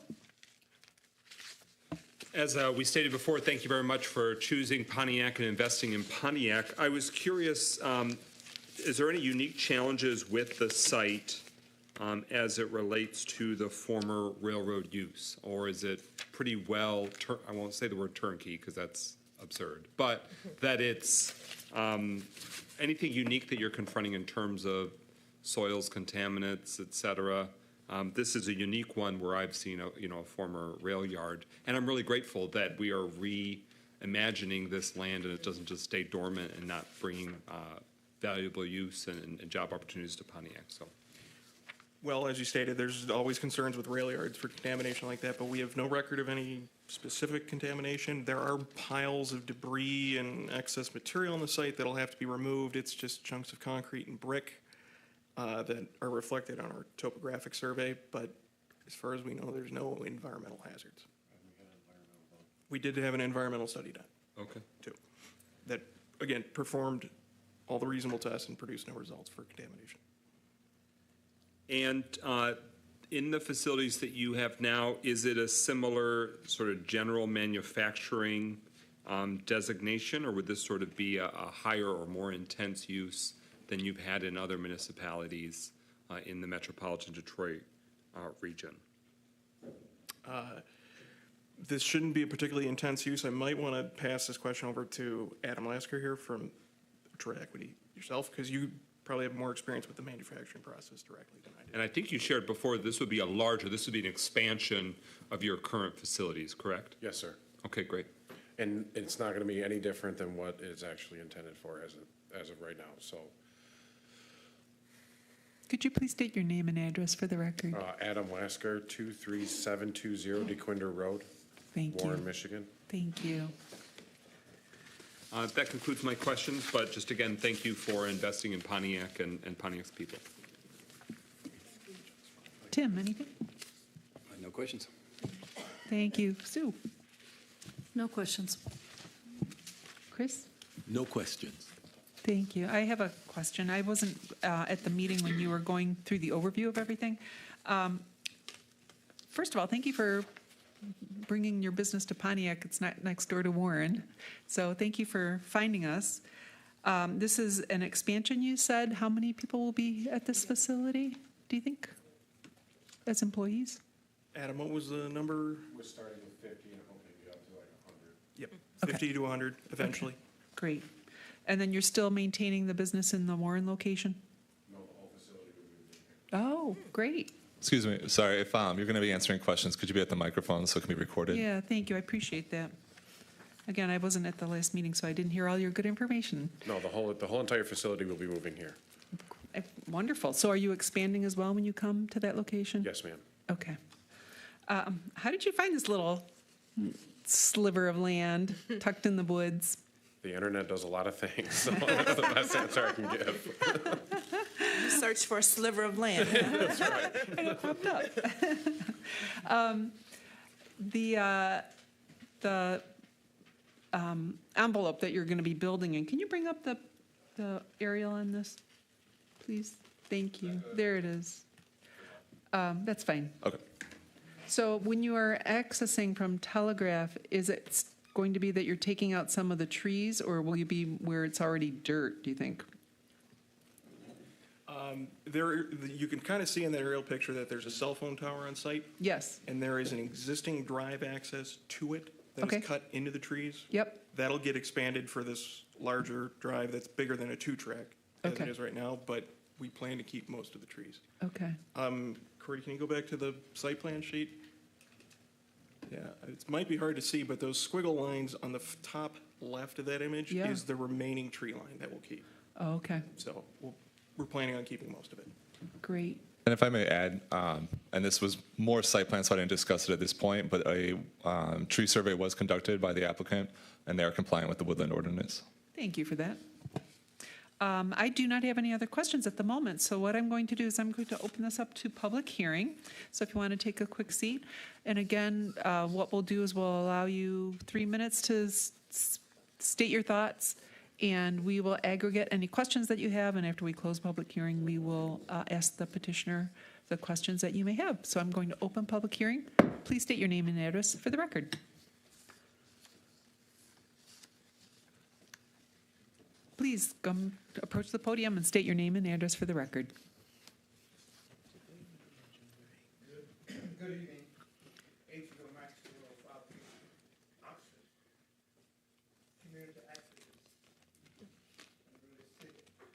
Ombudsman, can you hear me now? Yes. Bill Maxey, 1053 Oxford, in the city of Pontiac. Community activists and ombudsmen for the city of Pontiac, which means I can speak to whatever, go wherever, and make sure things are enforceable. My understanding is that this fabrication contains no chemicals. There will be no truck noise because of the distance from the residence. I have questions about the traffic control. What about the roads in that area? Our roads are in condition. I understand that moving or establishing this new business is a plus. But there are just questions. These are the questions that I have about traffic control and the road conditions. And lastly, to be enforced. I think that at times these manufacturers and businesses move in and say, oh, this is Pontiac, we don't need to worry about enforcement. They must be enforced to the letter. Thank you. Thank you.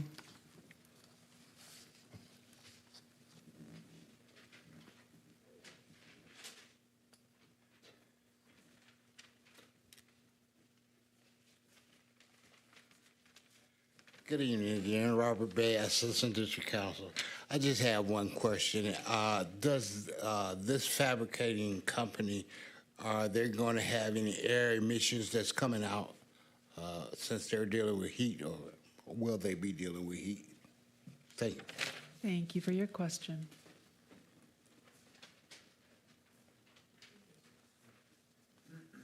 Anyone else have a thought they'd like to bring to the podium?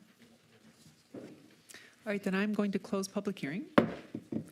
And if we can get our petitioner back to the microphone, there's a couple questions that our residents had for you. Well, there was a couple here on pollution and contamination issues. The manufacturing process is going to be laser cutting, so it'll be lasers cutting metal blanks. There should not be any excess air pollution or fumes or gases escaping. For noise, it's pretty quiet process. It's just lasers. It's not the same as saws or welding or anything of that nature. Regarding traffic, most of these pieces are custom cut, so these aren't going to be delivered in bulk. They aren't going to be picked up in bulk. It'll be people in box trucks, pickup trucks coming to get the pieces. Most of the traffic will just be employees arriving in their personal vehicles. And regarding the traffic on Telegraph, there's not much on this segment of Telegraph to disrupt. So hopefully we can keep things moving freely on the road there. Thank you for that. Any air emissions was a question? Yep, there shouldn't be anything really expelled from the facility via air. Most of the products will just be chunks of waste metal that'll be taken off for recycling. Okay, thank you. And a question that I had, what are the hours of operation that you anticipate that to be? Yeah, I'll toss this one back over to Adam. Thank you.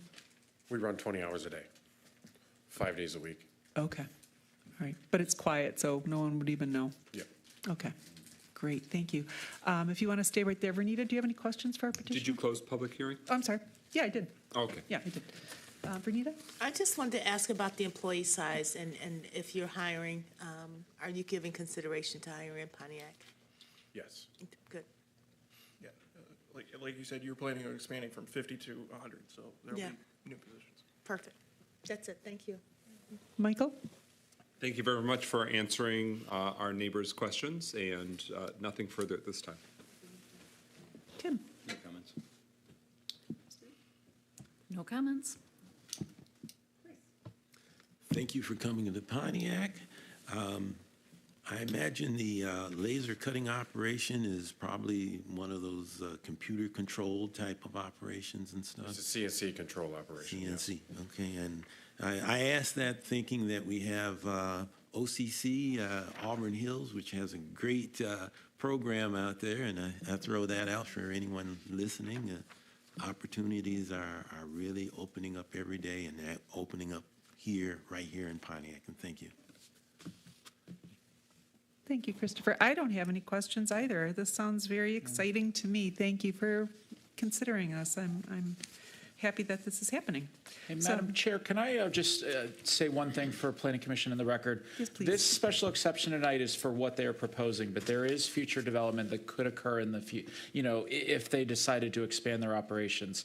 While this proposal is really not abutting or not nearby to the residential, particularly around Richard Avenue, any future development or expansion of the site would require another special exception. So I just wanted to help you in that process. Thank you. Thank you for that clarification as well.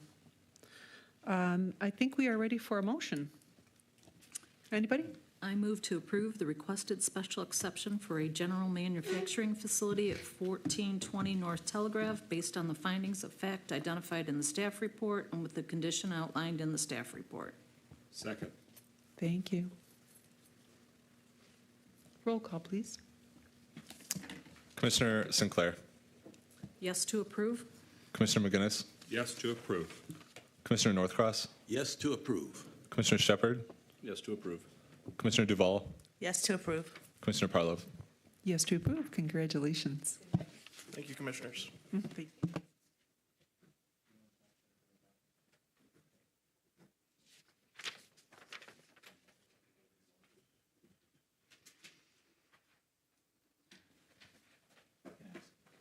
All right, we're ready to go on to our next item. Do we need a break? Are we okay to go?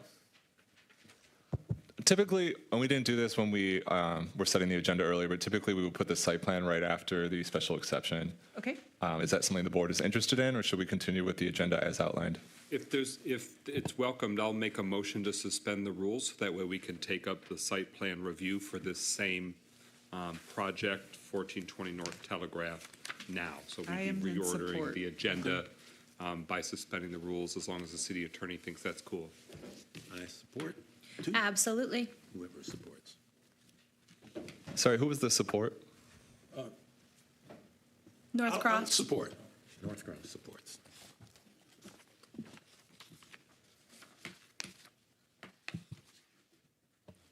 All right, Commissioner Duval, To Yes. suspend the rules Oh, and take yes, it up yes, now. yes, yes, yes. Commissioner McGinnis, Yes to approve. Commissioner Shepard, Yes to approve. Commissioner Sinclair, Yes to approve? Commissioner Northcross, Yes to approve. Commissioner Parlov. Yes to approve. All right, so what we're going to do now is we're going to go to item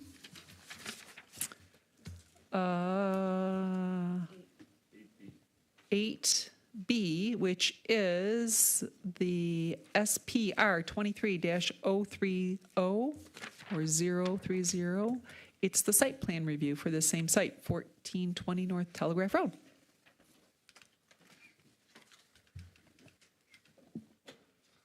All right, so this is the associated site plan from the special exception we just heard.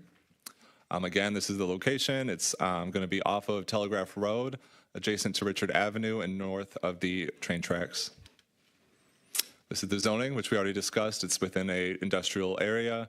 It's pretty well buffered from residential, except for there are some residences on Richard Avenue. Commercial to the north, multifamily, and more industrial to the south. This is the site plan as proposed by the applicant. This is the large rectangular industrial building.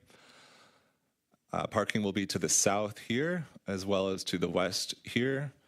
Truck traffic will load and unload here. There's a dumpster at the southeast corner of the property. I'm not sure what else to say on it. I believe this is the detention area. And then there's quite a bit of wooded area here, but most of it will be preserved. Oh, sorry, and the cell tower, the existing cell tower, is over here. This is a rendering of the facade as proposed by the applicant. It appears to meet most of our requirements for facades, with the exception of the materials. It was unclear from the site plans what percent will be primary materials, what percent will be accent materials. So that's just one of the conditions of approval that we have suggested, is to get that information on the site plans. In addition, we need clarity that there won't be any mechanical equipment visible from the road. I doubt there will be, considering the placement and how far back it is, but we need verification on the site plans. So our analysis of the request, we believe there is a proper relationship between the existing streets and highways within the vicinity and proposed service drives, entrance and exit drives, and parking areas to ensure the safety and convenience of pedestrian and vehicular traffic. The buildings and structures proposed to be located upon the premises are so situated as to minimize adverse effects upon owners and occupants of adjacent properties. The applicant has completed a woodland survey and is proposing to preserve more than 80% of the protected trees on site. Furthermore, they are proposing to plant enough new trees to compensate for the 10 protected trees proposed to be removed. There are no wetlands or floodplains on site. The property is buffered to the south by train tracks and forest, and to the north by more forest. There are no residentially zoned or used properties directly abutting the site that necessitate buffering. There are a few zoning compliance concerns, which we identified in the staff report, and I will go over those now. One, we need verification of the mechanical equipment, as I mentioned otherwise. The plan should be revised to identify the percent of the front facade covered by split-face block and the percent covered by metal. And the transparency, there must be at least 40% transparency. However, aesthetic requirements may be modified by the Planning Commission as a matter of, or as a condition of approval. The plan should be revised to provide at least 8 bike spaces based on the parking count. And it is unclear from the plans if there will be any on-site storage or handling of chemicals or hazardous materials on site. If so, a pretreatment plan that diverts stormwater away from the environmentally sensitive areas must be provided. And a statement should be added to the plans that there will be no airborne emissions, odors, gases, noises, vibrations, electrical disturbances, glare, or liquid waste impacting neighboring properties.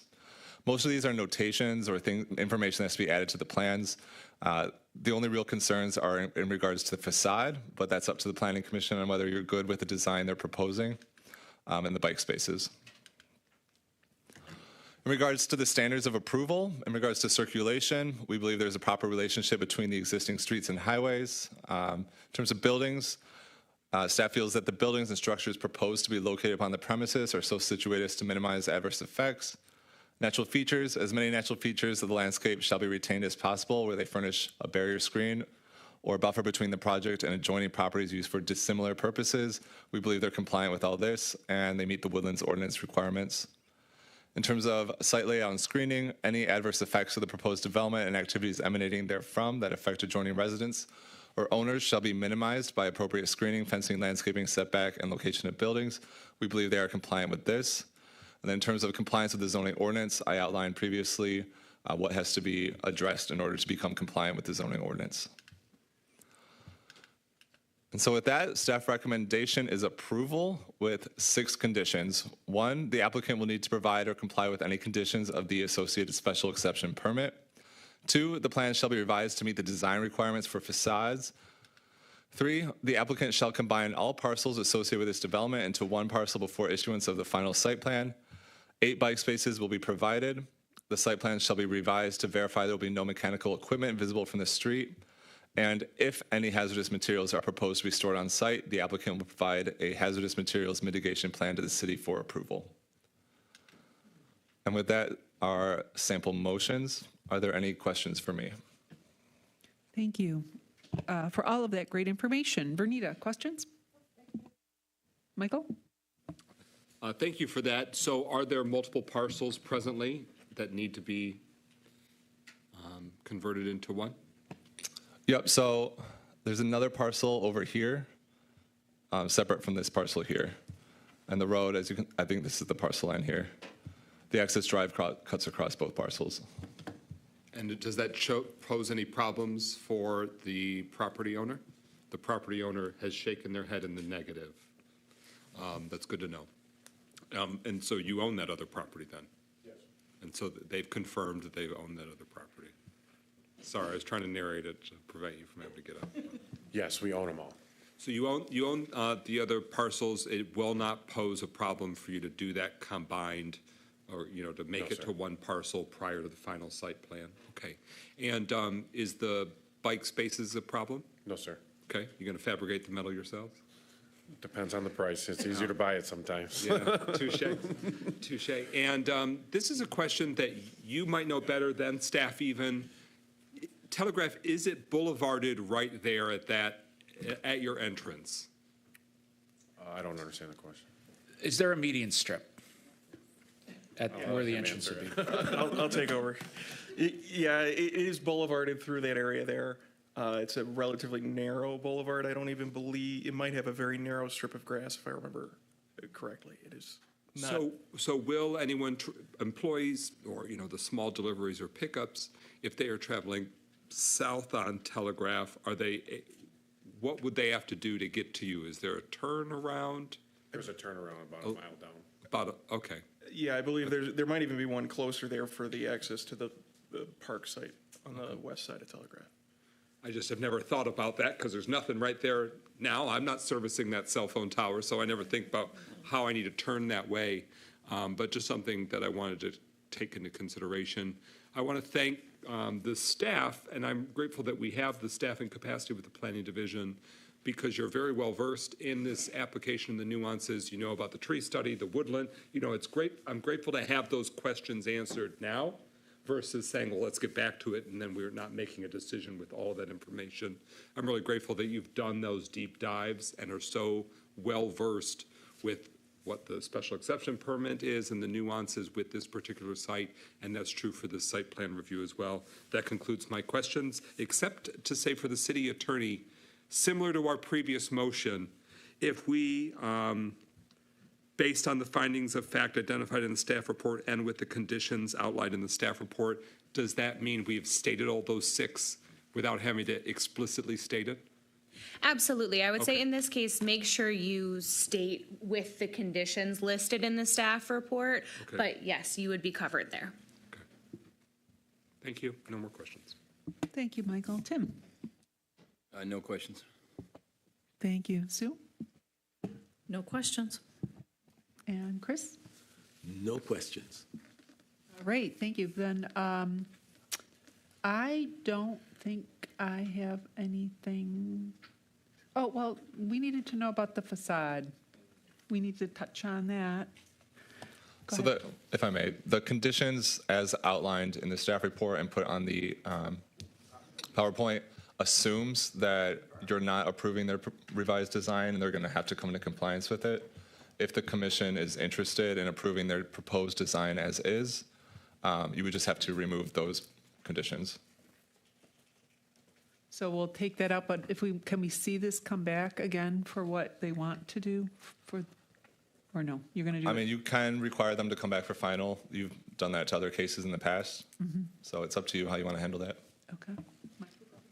I'm comfortable with staff working through it. I mean, if this was the finished product, I would not be mad. I think I could live with that as a resident of Pontiac. But if there's room for, final modification or confirmation of materials, I'm comfortable with that being handled at the staff level. So I really want to defer to what my colleagues feel. If you want to keep it in there, that keeps the, the transparency and the materials percentage. That's because what it spells out now, it's empowering the staff to help them get to that finish line. But I would not have strong objections in this instance based on how it's set back, based on how isolated, so to speak, it is. I think this is a beautiful, presentable site as well for its purposes. Can I ask a quick question? The 2 big brown blocks, are those doors? Yes, they are roll-up doors. Okay, all right. I hate to interrupt, but we also Please. have some material samples with us here today. Oh, of what will be please. Oh, my gosh, warming my Music to heart. Mona's ears. Thank you, yes. We get it so infrequently. Oh, look how beautiful. Those will be stone materials. Okay, If you wanted to go to the podium, the community can see it, not touch it. But. So yeah, we have 3 pieces here. We have the lower piece, which is this darker gray stone. okay. Seen there. We acquired these from the architect too. So, and this is the upper one. It's a little bit grayer than what's in that photo there, but that's the realities of CAD rendering. And then we have this sample of the outer metallic coverings. So it's got a little bit, almost like an eggshell to it. It's not super shiny? Like a light gray. Okay, all right, It'll be in the same palette as the bricks.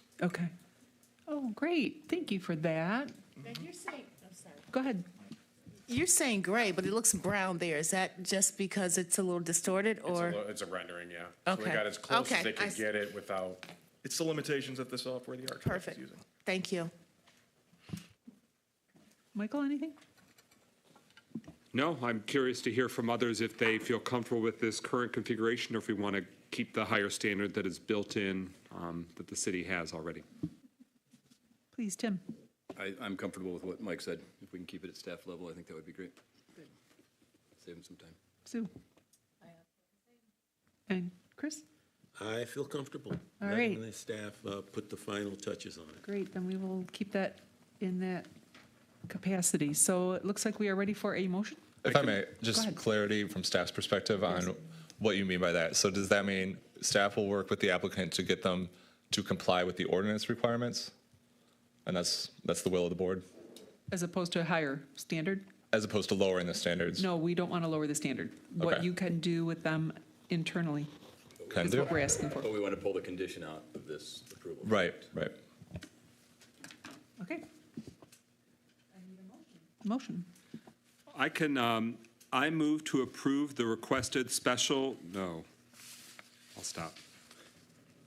I thought I had the site plan one. I'll stop. I Okay. move, All right. Oh. I move approval of the preliminary site plan with the following 5 conditions, and then I'll have to go through it. I One, think, sorry, you're going to do all 6 because we're still keeping the design requirements. it sounds like you might have some commissioners with differing vision. Oh, okay. If I may help, I think 2C we want to keep. I think the question is, do we want to remove 2A and 2B then? My understanding is the board would like staff to work with the applicant to come into compliance with the ordinance requirements. If that's the case, just read the motions as they are there. Commissioner, I heard Commissioner Shepard say something contrary to that, so I want to make sure I got his correct perspective. Oh, same page, okay. All right, very good. All right, then my motion is approval of the site plan with the following 6 conditions. And I can read them if you want me to. Or you can just say recommend approval of the site plan with the 6 conditions listed in the staff report. I move for approval of the site plan with the 6 conditions identified in the staff report. support. Thank you. All right, Commissioner Shepard, Yes to approve. Commissioner McGinnis, Yes to approve. Commissioner Northcross, Yes to approve. Commissioner Duval, Yes to approve. Commissioner Sinclair, Yes to approve. Commissioner Parlov. Yes to approve. Congratulations. Now go start digging.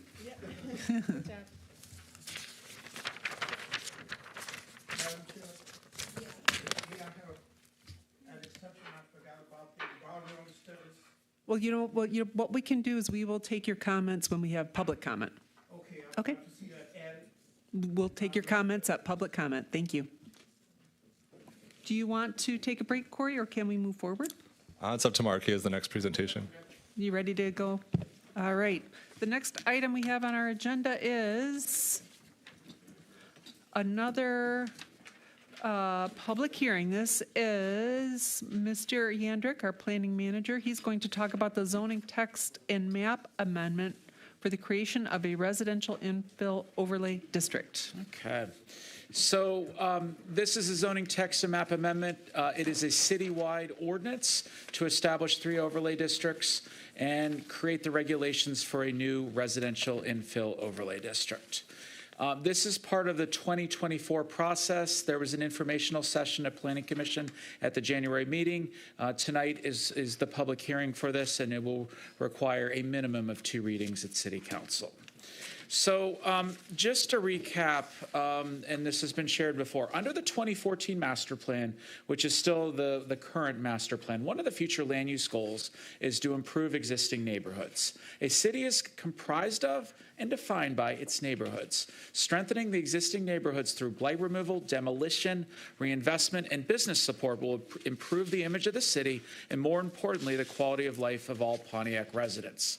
Furthermore, in this subsection of residential residential development. It states the existing zoning ordinance should be amended to provide greater flexibility for building type and land uses within these districts.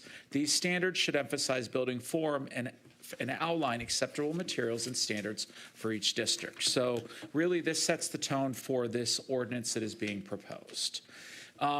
This is a neighborhood strategy to really, in the R1 district, in these overlay districts, to do one of two things: build a smaller single-family dwelling unit with higher architectural standards, or build a smaller two-family dwelling unit with higher architectural standards.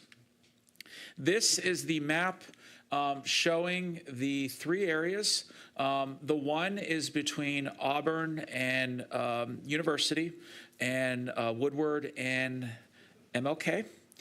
Number two in the bottom left here is between California and Rapid, Bagley and Franklin. And then number three is east of Woodward, west of MLK, between the former railroad and South Boulevard.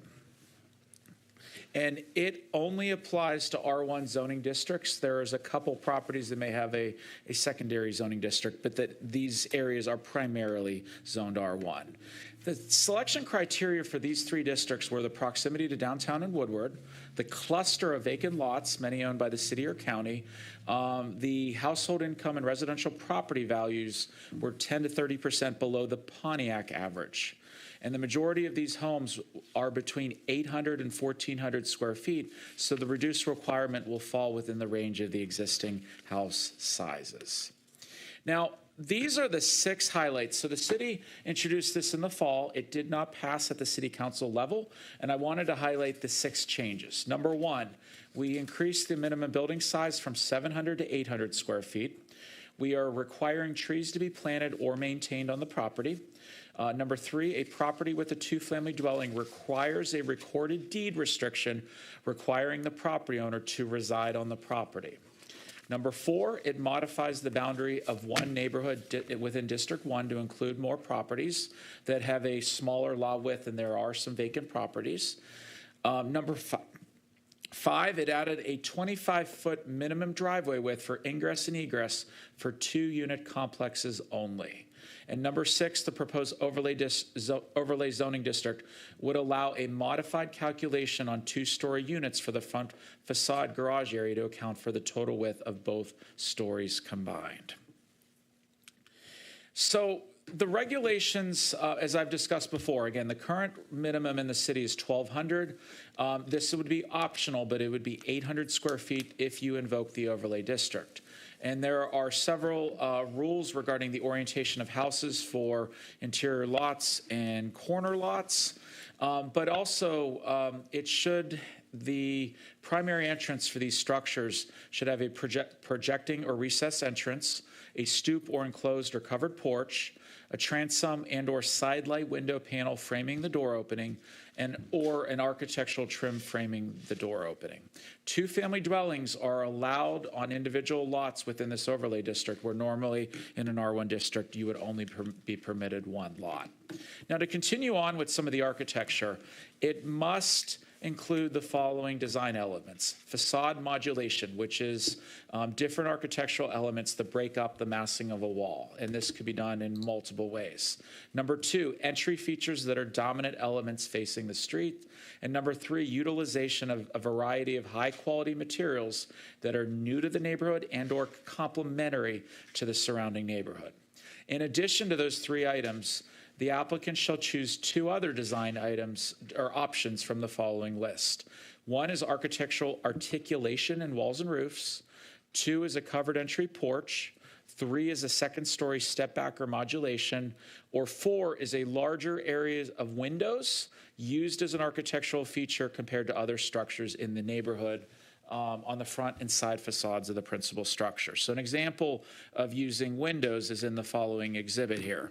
And this is a 2-story structure.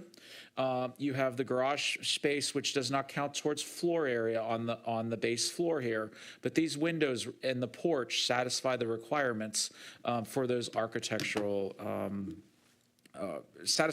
architectural requirements of this ordinance and overlay district.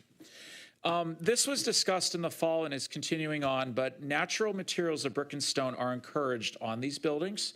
Vinyl is permitted up to 70% of the building facade, and it must be a minimum thickness of 0.5 millimeters, which is a thick residential grade. And that chart just outlines the different type of vinyl that exists. This thicker vinyl should last longer, but also be of more of a quality value for appearance and aesthetics. So there are a few homes here from Hazel Park that we have found that showing the example of some of the architecture that would be had. There's another example. This is from Birmingham. This is about 900 square feet, just showing the simplicity of the front porch and the architecture that would be included. Now this one has more than 70% vinyl, but there could be some small modifications to get that to align. So. One of the things requested at informational session from Planning Commission that is in your packet and I wanted to share was what is the minimum building size within other comparable jurisdictions? And we chose urban jurisdictions and also those in southern Oakland County. The only one not listed up here is the city of Detroit, and they actually have a sliding scale just based on the size of the lot. So you can actually have a very small home, you can have a very large home, just depending on the size of the parcel. But the minimum square footage in Grand Rapids and Flint is 750. And when you get to Oakland County in Oak Park, it's 900. And then you start to see there are many communities at 1,000, 1,200, 1,250. So really Pontiac is on the average when you look at this minimum square footage, when you look citywide. This proposal, again with the added architectural requirements, would not make this the smallest within this chart, but would be on the lower end. But hopefully the architectural requirements would still improve the aesthetics of the neighborhood that it would be located. So as a summary, these are city-initiated zoning text amendments to constitute a neighborhood strategy. This strategy is focused on the needs of these neighborhoods. Other areas of the city may need different strategies in the future. The use of the overlay district is available to anyone wishing to build a house or duplex, residents and developers alike. So really the city is not developing anything. The city is aligning this for any developer, any property owner to be able to move forward with these optional overlay standards. And the overlay allows for contrasting of architectural styles. And, the goals for this strategy are 1, to create placemaking with enhanced architectural requirements, and 2, stabilize and elevate existing neighborhood property values. Staff's recommendation to Planning Commission is review this text amendments in an informational session, but really it's for approval. And then this, after tonight, this will go to City Council for 2 readings. So that is my presentation. I apologize, I do not have motions, so. All right. So this is a public hearing. Let me ask if anyone here has questions for staff. Renita. Yes. Is this the original presentation we reviewed for tiny homes? So, and just a clarification, we're not classifying this as tiny homes. Tiny homes can be 400 or 500 square feet. Right. There are iterations of this that are the presentation have been similar, but we have definitely added some photos. We've obviously adapted to the changes, and then obviously we're adding, the square footage chart just for information for Planning Commission and City Council and the public to be able to review and deliberate on this. And when would construction start? Immediately for these, if approved? Or? So it would need to go to City Council, and the earliest it could be adopted is in March. But 7 days after City Council passes that ordinance, a potential property owner could apply to the city for these changes. And unless a lot split or combination was needed, many of these would go straight to the building department for approval. And are there some areas that you already have in mind to place these homes, or? So the city, again, is not looking to, we're really giving the tools, but these can only be done in the 3 overlay districts here. And just to reorient, this is Woodward Avenue. This pink area is the M1 concourse. And so you have 2 areas that are on either sides of that. And then you have the area east of City Hall, between City Hall and MLK. If it's in the yellow area, you would be eligible, if you wanted to invoke that overlay district. Now, if you did not want to follow the architectural standards, you could still follow our residential architectural standards, but that would be at a minimum of 1,200 square feet. And what's the incentive? I mean, what's the reason to just fill in some gaps, or? Yeah. So that's a great question. There's a long history of the city for various reasons. The other 2 aren't great questions? What? The other 2 questions I had So there are a lot of vacant properties, and there are a lot of vacant properties in these 3 specific neighborhoods, and most of that is because of deterioration and demolition. And some properties the city and county have acquired, some have been, are under private ownership. But really, you're looking at these neighborhoods. There's a lot of great homes that are in the neighborhood, but it's definitely underpopulated because there's not as many homes that was once there. So, and sometimes the homes are very sporadic. And so really there's this is a residential infill overlay district to try to get population, to try to get vibrancy back within these neighborhoods, so. And so the people that are going to be buying these homes will, of course, blend into the general makeup of the neighborhood, or, Yeah. So just more curious about. So the homes themselves may have, some of them may look very similar, because there are some smaller homes when the city's minimum requirements were a lot less for building size. But there could be some contrasting modern styles that are not in some of the homes that were built in the 40s, 50s, and 60s, as many of the homes in these neighborhoods were, in terms of age when they were constructed. That's all. Thank you. Michael? Did you consider other areas, or was this, were these the 3 that you were settled on pretty quickly for where you'd want to try this experimentation? For staff's perspective, I think there were a few other areas considered, but this had the largest cluster of vacant properties. And so we really focused on these as being a neighborhood strategy without throwing the net too wide. There is always an ability to, again, have other neighborhood strategies or to have a rezoning in the future if other neighborhoods would be considered for this. Okay. Thank you. It was asked at a previous commission meeting, it might have been last month, about why did the city council vote it down from the previous. So I just wanted to share some context.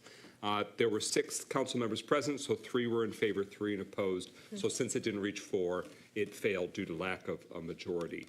But a big concern centered around that the city has, at least the city council's perspective, but we think that, the many of us around the table, we want to see greater home ownership in the city. We want to see neighborhoods stabilized not only with housing stock, but with housing stock where families are for generations and generations being able to stabilize those neighborhoods. That's what's kept the neighborhood stable for the large part, especially I'm looking at 1 and 3 since they're in the city council district where I represent, that there are generations of families that have sort of been holding down the fort, and that's the housing stock that's remained.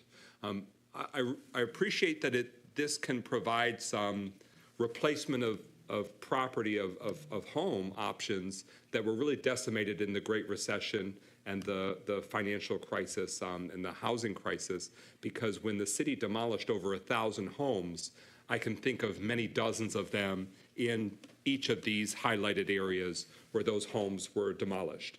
And I want to see those neighborhoods whole, complete, thriving, and that will require new construction because there's vacant lots, and some of those lots are more compact, and a lot of the housing stock in those neighborhoods are more compact.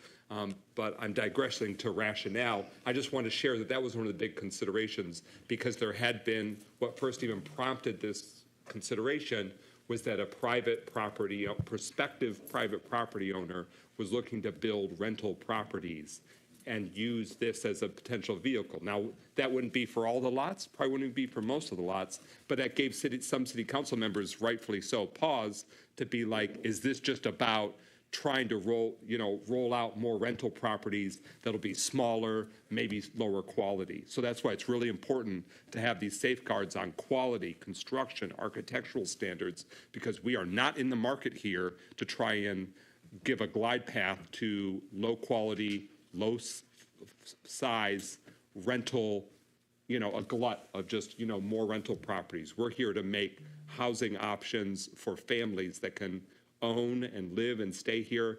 And I'm speaking about 1 and 3 since it's what I know best. But one of my predecessors on the city council's name was Everett C. He represented the East Side for 20 years. And he told me something really fascinating about when it came to new construction and new homes on the East Side. He was sort of a all of the above strategy. If Habitat for Humanity wanted to build more compact homes for people that were needing to get their foot into the housing options, great, let's do it on the East Side. If Community Housing Network wanted to do Unity Park and build new homes on Judson and Whittemore and O'Reilly and all that, great, let's do it on the East Side. If Lighthouse wants to have housing options around their campus or around Beacon Square, great, let's do it on the East Side. And so I've tried to approach housing and diverse housing options on the East Side from that same perspective. I'm interested in seeing this concept, new construction, multifamily, that the East Side has that need. I think the whole city has a need, but East Side's got the need matched with the vacant land and the diverse housing stock already. So I think we can really benefit from more diverse housing stock that gives more home ownership options. When we look at the streets in number 3, we were talking about Ferry and Central and Midway. Many of the homes there would already be in this range, the 800 square feet or so, especially a lot of the Habitat for Humanity homes that were built on Ferry and others and Irwin. But I can think in the overlay 1 that's very close to where we're sitting now. It's just east of City Hall. But there are property on Mariva, on Francis, on Shirley, on Tasmania, on Pike itself that are very much in this square foot vicinity or smaller. But I appreciate that in the future, if a homeowner or somebody built this type of property, that it would have from the street, the curb appeal, it would look substantial. It would look like a sizable footprint, even more so than the actual square footage might actually end up in. And I'll just finally conclude with, on MLK, just outside of District Number 3, the winner of our Pride and Beautification for our East Side this last year was a home that employed a lot of these techniques. It's just north of Murphy Park. It was a small pink house, a pretty compact pink house. They've done a beautiful job doing with black and gray and a large picture window in the front. And it's, one of the most beautiful, redone homes on the East Side, and I think it actually fits the vibe and the aesthetic that this proposal lays out, or at least the examples have been given. So I want to see on the East Side us rebuild our neighborhoods, heal the blocks that have a lot of pockmarked vacant land, and I want it to be an accessible price point for new homeowners and those that want to make use of their land. Because this would not be just city or county owned land. This could be, if you already own vacant land, you can develop that, or you can sell it to somebody that wants to develop that. And that's why I just want to get any final thoughts you had about how this is a strategy, not just for one potential developer or one potential property owner. This is about trying to be creative for all the Pontiac residents and property owners in those areas. Absolutely. And I've been encouraged by the interest that we've had at the neighborhood meetings, and there was even one individual at the District 1 CDC meeting that I presented to on Saturday that's interested. So we will definitely, it gives flexibility, and it's multiple demographics want a home footprint smaller than 1,200 square feet, just because some people in life don't need that size and want to downsize and take care of less area. And just to piggyback, the Unity Park area, which is between 1 and 3, has gone through its own neighborhood strategy with the Community Housing Network, Lighthouse, and Habitat for Humanity. So there's been a lot of new homes that have been constructed in this area here. So there's not a need for that strategy. And so really what you're seeing with tonight is almost like a second strategy for these other 3 neighborhoods of the city. So. Anything else, Michael? No. Thank you. Tim, any thoughts? Nope. Sue? I echo Commissioner McGinnis's comments. When I looked at this online today and really looked at the square footages, it really makes sense for the areas that have been chosen. Specifically, number 2. Most of the homes in that area, I picked random streets, went down, looked at the square footages on them. Most of them are 752. You're going to put a 1,200 square foot house next to something that's 750 square foot. That kind of doesn't make sense. But when you can build something, and there's ranges between 800 square feet to 900 square feet, generally in that range. I noticed that 1 is a little bit mixed, but it definitely makes sense for these areas. My only comments would be, I would like to see added to J, with respect to access and parking, no shared driveways. And at last month's meeting on this subject, one of our CDC representatives, Mr. Bass, discussed driveways in the front yard. Can you clarify whether or not driveways are allowed in the front yard? I'd be happy to. So thank you. Any residential home, new built residential home, requires 2 off-street parking spaces. There is no requirement whether it is front yard, side yard, rear yard. So that, and one of the challenges with prohibiting anything in the front yard is you may have the 2 parking spaces in the side yard, but what if your friends come over? What if your in-laws come over? They're going to park in front of you and they'll be parking in the front yard. It's very hard to enforce that because if the driveway is from the street, it's going to go through the front yard. And people, if there's visitors, they're naturally going to park between the 2. And it's hard to prohibit. It really gets to property rights when while the city has the ability to regulate things, that is a challenging thing citywide. The city was interested in regulations for 2 family units because I think there's a little bit more intricacies there. We don't want one tenant to be prohibited from exiting their site. So, but I'd be open to motions. The biggest challenge with not having a shared driveway is if you do have a 2-unit facility, these lots, are not that wide. It's very challenging to get 2 driveway widths. A lot of times from a public works standpoint, you want these driveways and these curb accesses spaced out as much as possible. And so, I think we're open to the idea, but I think there may be some challenges there in separating them. And the 25 feet would make them wide enough that they could utilize the same curb off the street, but function independently of each other. So. And if I may add real quick, your initial question was about driveways in the front yard. So just to clarify, the ordinance, section 2.404A2A, specifically states that driveway spaces for residential dwelling units may be located in a front yard. Yep. So there's no green space in the front yard? It's the driveway space. So the driveway itself can be in the front yard, but not your entire front yard is driveway. Okay, I think that's where the gray area is. Front yard, there's a grass area, but you can park in the front yard on your driveway, but not on the grass area of your parcel. Correct. Okay, that's what I wanted clarified. Thank you. Cool. And can I ask a follow-up to that? Sure. So the code does not allow for an entire front of a parcel just to be all concrete, or is that something we should dive into? Because I don't know that answer. I think we might need to have that added to the ordinance specifically. I don't think there's anything that dictates the size of the driveway, but we've never seen a request like that. And I can review the lot coverage before that goes to city council. While I'm familiar with those regulations, I'm not, I can't confirm right now that we have that. I do know there is a requirement in the ordinance for all properties that at least 5% be open space. Sometimes it's more, but there's at least going to be that's applicable. And then I'm curious to know the answer. I might have missed it, but so would the code right now or the ordinance in the city of Pontiac right now allow for a shared driveway anew?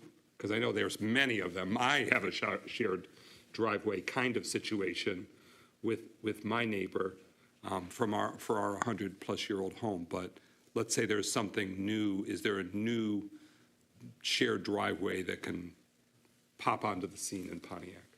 So I'm not seeing anything that prohibits shared driveways. The only requirements pertaining to driveways relevant in our zoning ordinance are the one I already read, and that driveways should access side streets when they have side street access. And to just add on to that, if there's a single-family residential home and you have a shared driveway, we just ensure that there's a proper easement for both property owners to access that. Now, for what's being proposed tonight, these would only be for 2 units that are on the same property, so there would not be a need for an easement. Mark, can I add, when I looked at the zoning ordinance, what I found was the only way you could park in the front yard, not in the driveway, but to utilize what would be typically referred to as a front yard was R4, and that was it. So I think that's definitely a gray area that we need to address. Thank you. Jump in front of Christopher here just for a quick second, because this has to do with what you were just talking about. When I'm reading this number 4 in J, where 2 family dwellings share a single driveway, the minimum width for that driveway shall be 25 feet behind the right-of-way. So I'm reading this as your driveway needs to be at least 25 feet wide once you get past the sidewalk, okay? Let's just call that the right-of-way. But it could be wider than that. Aren't these about 40-foot lots that we're talking about? Where they're going to be like mostly concrete if this is followed? That's what you're pushing here. Some of the lots, you're able to, and every lot is a little different. And I think the reason why we added this was it's going to be challenging for a 40-foot wide lot to get 2 units on it. But we wanted to give a way that did not restrict someone from entering or exiting the property. There are opportunities to put driveways. So you may not have a unit on one side and a unit on the other of a shared driveway, but you may have one park in the front, you may have one park in the back, and we just wanted to make sure there was enough of width at some point behind the right-of-way line to be able to accommodate for that. So, where the building is located is probably going to take up the majority of the width there, but there would need to be a required minimum width in that front yard just to make sure that people could exit and enter the site. Because I think this actually brings up the question of how can you put a 2-family property on a 40-foot wide lot? It wasn't intended for that initially. I think this is going to start to require a minimum front footage on some of these because this is just such a big open, here, do this in these neighborhoods because we want development. I think this one-size-fits-all doesn't really fit all that's out there.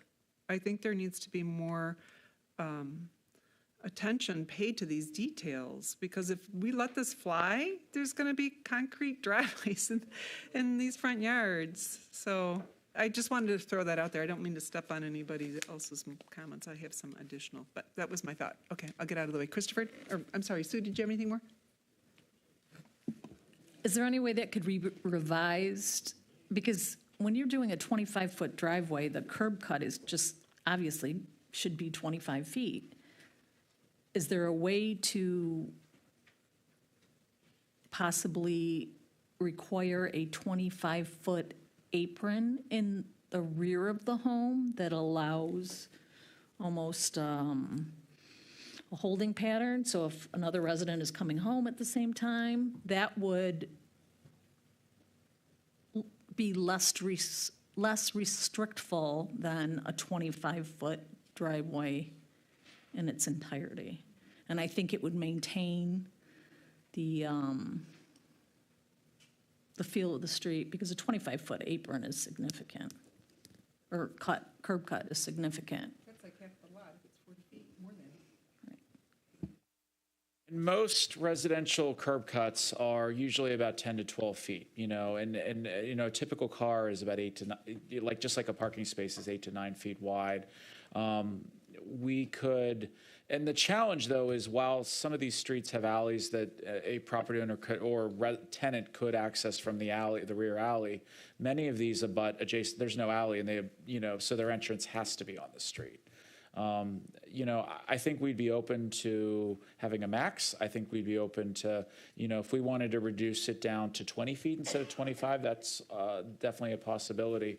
But I think, you know, there are, you know, again, we're just trying to accommodate for sufficient parking, because to have a 2-unit, you would be required to have 4 spaces. Now, those could be garage spaces, you know, those, you know, just like the example we had, but we just wanted to make sure there was proper ingress and egress from there. So, and, you know, the way it's worded seems very vague, but that 25 feet could occur close to the garages if they're, you know, adjacent to each other, you know.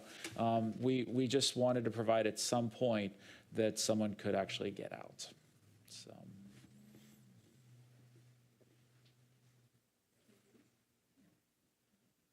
Thank you. Christopher, anything? I want to, again, thank Mr. Yandrick. We had a chance to actually go through Birmingham and, excuse me, Hazel Park and look at some of these smaller homes. And some of them were, from the outside, very, very attractive, very appealing. Helped me to recalibrate my idea of what an 800-foot home would look like. And then just touring the areas, especially area number 1 and number 3, area number 1, really, which is right near City Hall. There's been a lot of demolition, and you have these big open spaces, and at the same time, that's very close to downtown. And I could see how that could be very appealing for young folks buying a house, or families, young families trying to get there. There would be, it starts to create a certain density and a certain type of synergy in those areas for transportation and a number of things. And I was saying, yeah, I could see these, smaller homes coming in.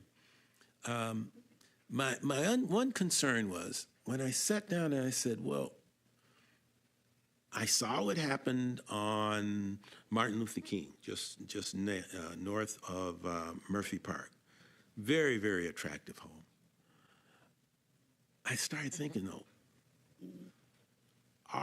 the system of building codes and ordinances that we're talking about here, is it robust enough so that with some certainty, the homes that I viewed in Hazel Park and Birmingham, minimum, we would have pretty good probability those same homes with the same aesthetics and the same feel and the same durability would be recreated here in Pontiac. And I says, man, I don't know. I started looking, trying to go through my old textbooks from architecture, and I took some courses in beginning art. I'm by no means accomplished in that. But just trying to formulate in my mind, what are the minimum specs we would need to ensure the types of houses I think we're envisioning. And as I looked through the ordinance, I said, there's a lot of good stuff in here. I see that we are talking about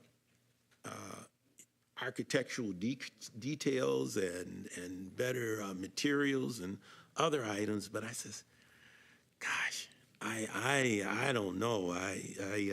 You know, once you let this ordinance go, And we are moving to a smaller footprint, and we are probably talking about 3, maybe 4, 5 houses all being built at the same time.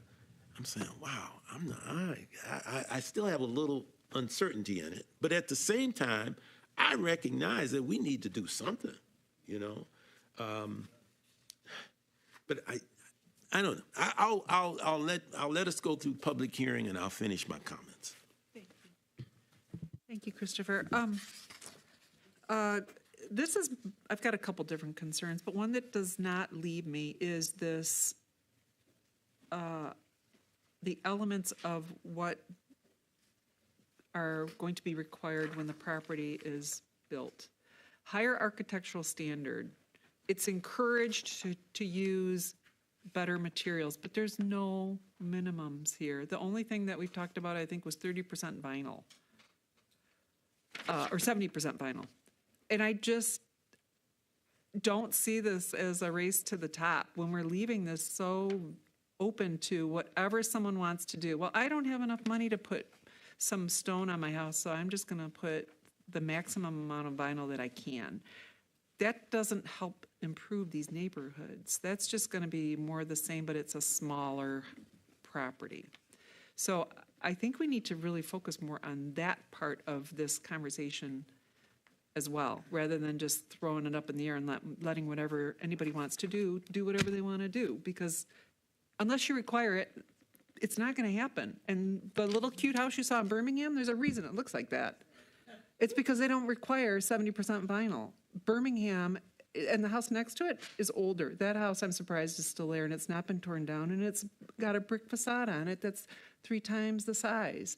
So you have to be aware of what you're looking at in the community that you're viewing it. You like that for a reason, but that's because Birmingham makes them do that.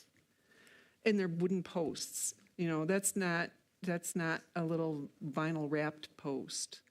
The pitch of the roof adds charm. It's like a storybook, but you know, dimensional shingles are of a different look than the roof that's next to it that's green.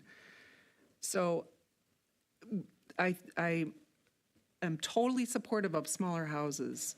They're all over the place in Ferndale and Royal Oak, little 800 square foot ranches that people buy up and they're paying $300,000 for down there. I want to have that here. We've been living here long enough. We deserve that and more. I did a little calculation, affordable housing. I looked at what sold in our city last year. We had 370 home sales. I'm sorry, we had over 600 home sales in Pontiac last year, and I looked at Waterford as well. Waterford had about 1,000. So, they're a little bit bigger than us. Obviously, they should have a few more sales. We had 370 homes that sold for $150,000 or less. We had, and our average price here is $152,000. Waterford is $284,000. They're 54% higher than we are. And they're right next door to us. So we had 195 homes that sold for under $100,000, and they're not 800 square feet. They're bigger because we don't have small houses here. So we have a lot of opportunity here. These lots need to be developed. Everyone's saying there's a shortage of housing, but I don't think we should placate to the person with the smallest budget. I think we need to look at this as a bigger picture for the community to make it better so that we can have Waterford prices or Royal Oak prices or even $300 a square foot in Detroit prices. We're about I think we're at about maybe $100 a square foot in Pontiac if we're there, which is like unheard of. Nobody is at that price point anymore, but we are because of 70% vinyl. So that's just me, my thought. So what I'm going to do is I'm going to stop talking and I'm going to open up public comment. Please approach the podium, state your name and address for the record. You have 3 minutes to share your thoughts about what we're talking about.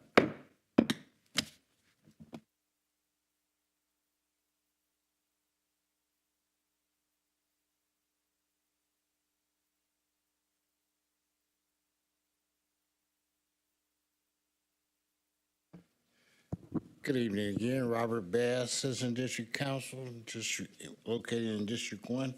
I'm not going to rehash that driveway is something that needs to be talked about, because they just built a new house on Denmark Street that's got that's got cement across the front of it. There's also one that was redone on Bassett Street, right near the hospital entrance. It's got concrete over the front. What it does is throw our houses off in that district, or the whole district. So if you're going to start doing that, then we need to know and have that conversation, because having a whole concrete across the front yard or whatever, because it's a smaller lot, it might be useful with those new smaller homes that's got the porch over it. That may be useful. I'm not knocking that.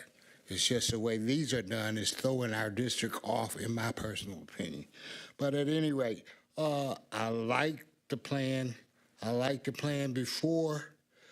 I don't like the expansion of this plan, because right now, under our knowledge at this point, we still don't know if the developers are going to be building these houses. I like the fact you said that residents and other people would be building houses. That's fine. However, our understanding was that these houses will be sold in clusters to 3 developers that were interested in building, especially in the 2 areas that we're talking about in District 1. If they're going to build these houses, in my understanding, I want to know what the houses are going to look like. Now, you showed me renderings, and you showed me all the things that you're asking them to put, but it don't show me what the house is going to look like. Is it going to be consistent with what's already there? Now, you can show me some houses that come from out of the city, but they're not consistent with the houses that we have in District 1. That's one house that looks like it's been rehabbed more so than built. So I want, like you was talking about, I want to know what you're going to put there before you put it there, before we had to come back and say, we don't like that. And then you got them all over our district. They won't sell, or they sit there for a while, and whomever the developer is may walk away from it. Those are questions need to be answered before we just run into this and say you want to influx us with a lot of houses that we don't know how they're going to look, or even if they're going to sell. Thank you so much for your time.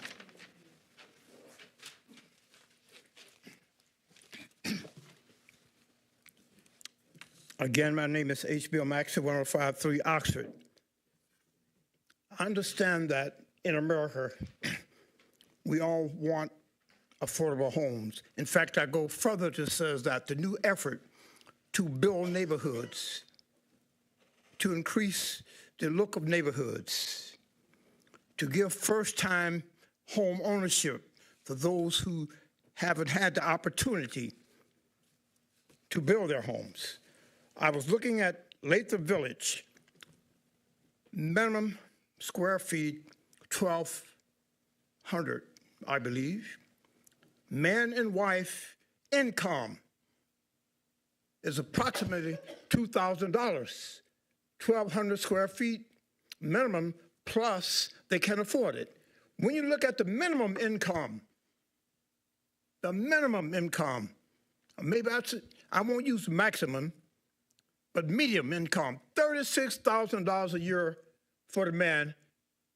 Fortunately, his wife might make $25,000 a year. Do you think they can afford to build a home of 1,200 square feet?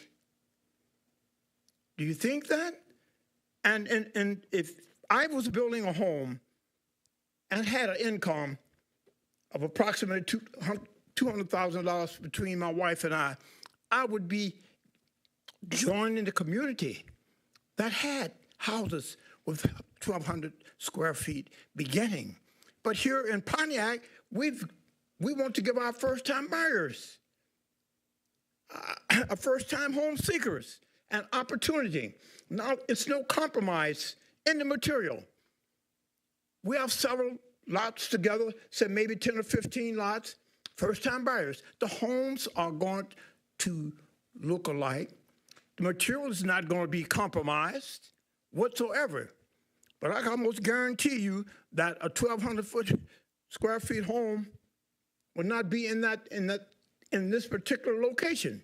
We're talking about upgrading our community, not compromising on the material use, following the guidelines, making sure our driveways are such so there's no infractions, that there's no deviations. I wonder what our community will look like. We have 12, 15 lots, and our first-time buyers are able to have houses that enhance our community, meeting their income of maybe $75,000 a year. And they're struggling to get that. But I guarantee you, when you go to Lathrop Village, you're 1,200 square feet plus. If we want to enhance our community to look alike, hey, I compliment planning on reducing from 1,200 to 800 feet. Thank you, Mr. Maxey. Huh? Thank Your you, sir. time. Time is up. Yeah, 800 square feet, but I think sometimes those of us Thank you. who have little monies or whatever think that everyone makes the same thing. That is not so. Thank you. Mr. Maxey, Thank you. Your name and address, please. Good afternoon. My name is Darlene Clark. I am a resident of District 1. You know, I am for single people trying to get ahead. I was started out as a single mother, and God's blessed me to move forward to bigger things and a better family, other than just being by myself. But understand this, on a 40 by 40 lot, and I have a 40 by 40 lot, once you build a building from the outside of that, of what you're looking at, outside it looks good. But the outside is not the concern of the safety of the people on the inside. That's my concern. Building an 800 square foot home, looking at the pictures that you showed me, you have a garage. Say that house caught a fire. And then what they're going to do, come out over the garage, put a ladder up there? The safety seems to be compromised for the people that stay in these 800 square foot homes. That's a problem for the single people who's trying to survive.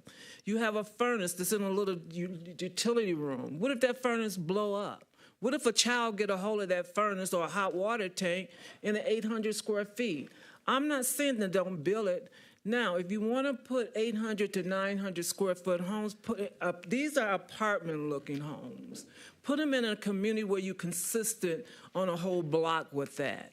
That would attract people. But to periodically put them inside of neighborhoods with homes is already congested. You can make it a more problem. You're not correct. We are 35% homeowners. 65% landlords. You're opening the doors for future more problems. I consider this as plantation homes. Plantation homes means you're going to crowd everybody there. There's no room for growth. Is that what you want for Pontiac? So I do. And understand this, to build that home, that kit costs maybe $65,000. Multiply that by 2 or 3. Building that home, because I'm with you, putting brick on the side of your house today is no joke. It costs me to put brick on the side of my house, oh my God, $40,000. Do you understand what I'm saying to you? So it's not that we don't want it in Pontiac, but if you're going to make us not grow and keep us congested and keep us at 35 and less homeowners, find another way. Get 40, you infringing on the neighbors. Sharing a driveway with somebody, you talking about bringing their family, your family, and fights with all, you causing more problems for our city when we already been stereotyped. Help us to grow. This is not a plantation. Don't do this. You know, the people that's trying to get out those homes, they're up in age, yes. What, they're going to be in a nursing home, the kids come in and they're going to destroy, and then they don't lose the home. So think about it. Thank you.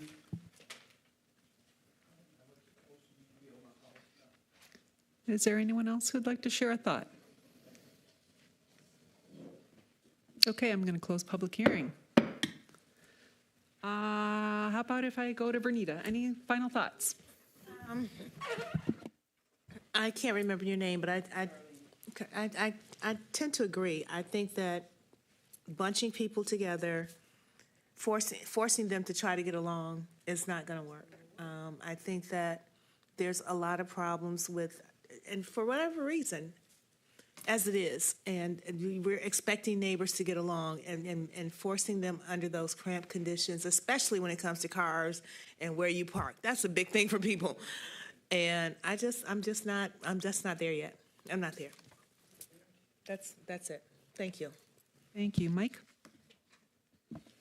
I welcome it getting further worked out and more details and safeguards worked in. To Chair Parlov's feedback, though, about the average, there is a lot of outliers that skew that. And thinking about the east side is a great example of that. We have homes that are 700 or 800 square feet. One sold the other day on South Marshall for $10,000. It was like a hollowed out shell. Waterford Township doesn't have as many of those outliers. So it's creating this sort of skewed perspective. Your point is still well made. I just want to offer that, especially in these concentrated neighborhoods, we're dealing with aged housing stock and sometimes more compact footprints than many other communities in our surrounding environment would. I think there's other comparable cities in Michigan that would have that experience. But the prospect of sort of saying we want to improve the quality, we want to improve the quality of the housing stock, that's part of why there's the minimum of 1,200 square feet. The thought was, well, if we make the houses have to be bigger, then that's going to lead to the building and construction of substantial homes and raise the neighborhoods. Well, since the 1990s, I think that we can see, at least in concentrated areas 1 and 3, that did not bear fruit unless there was an agency or a nonprofit that was building new construction and then finding lots that actually worked with it. So I want us to all work towards the same goal, but also know that there is an existing character and identity to these neighborhoods, and just drive through them. And thank you, Commissioner Sinclair, for seeing that firsthand.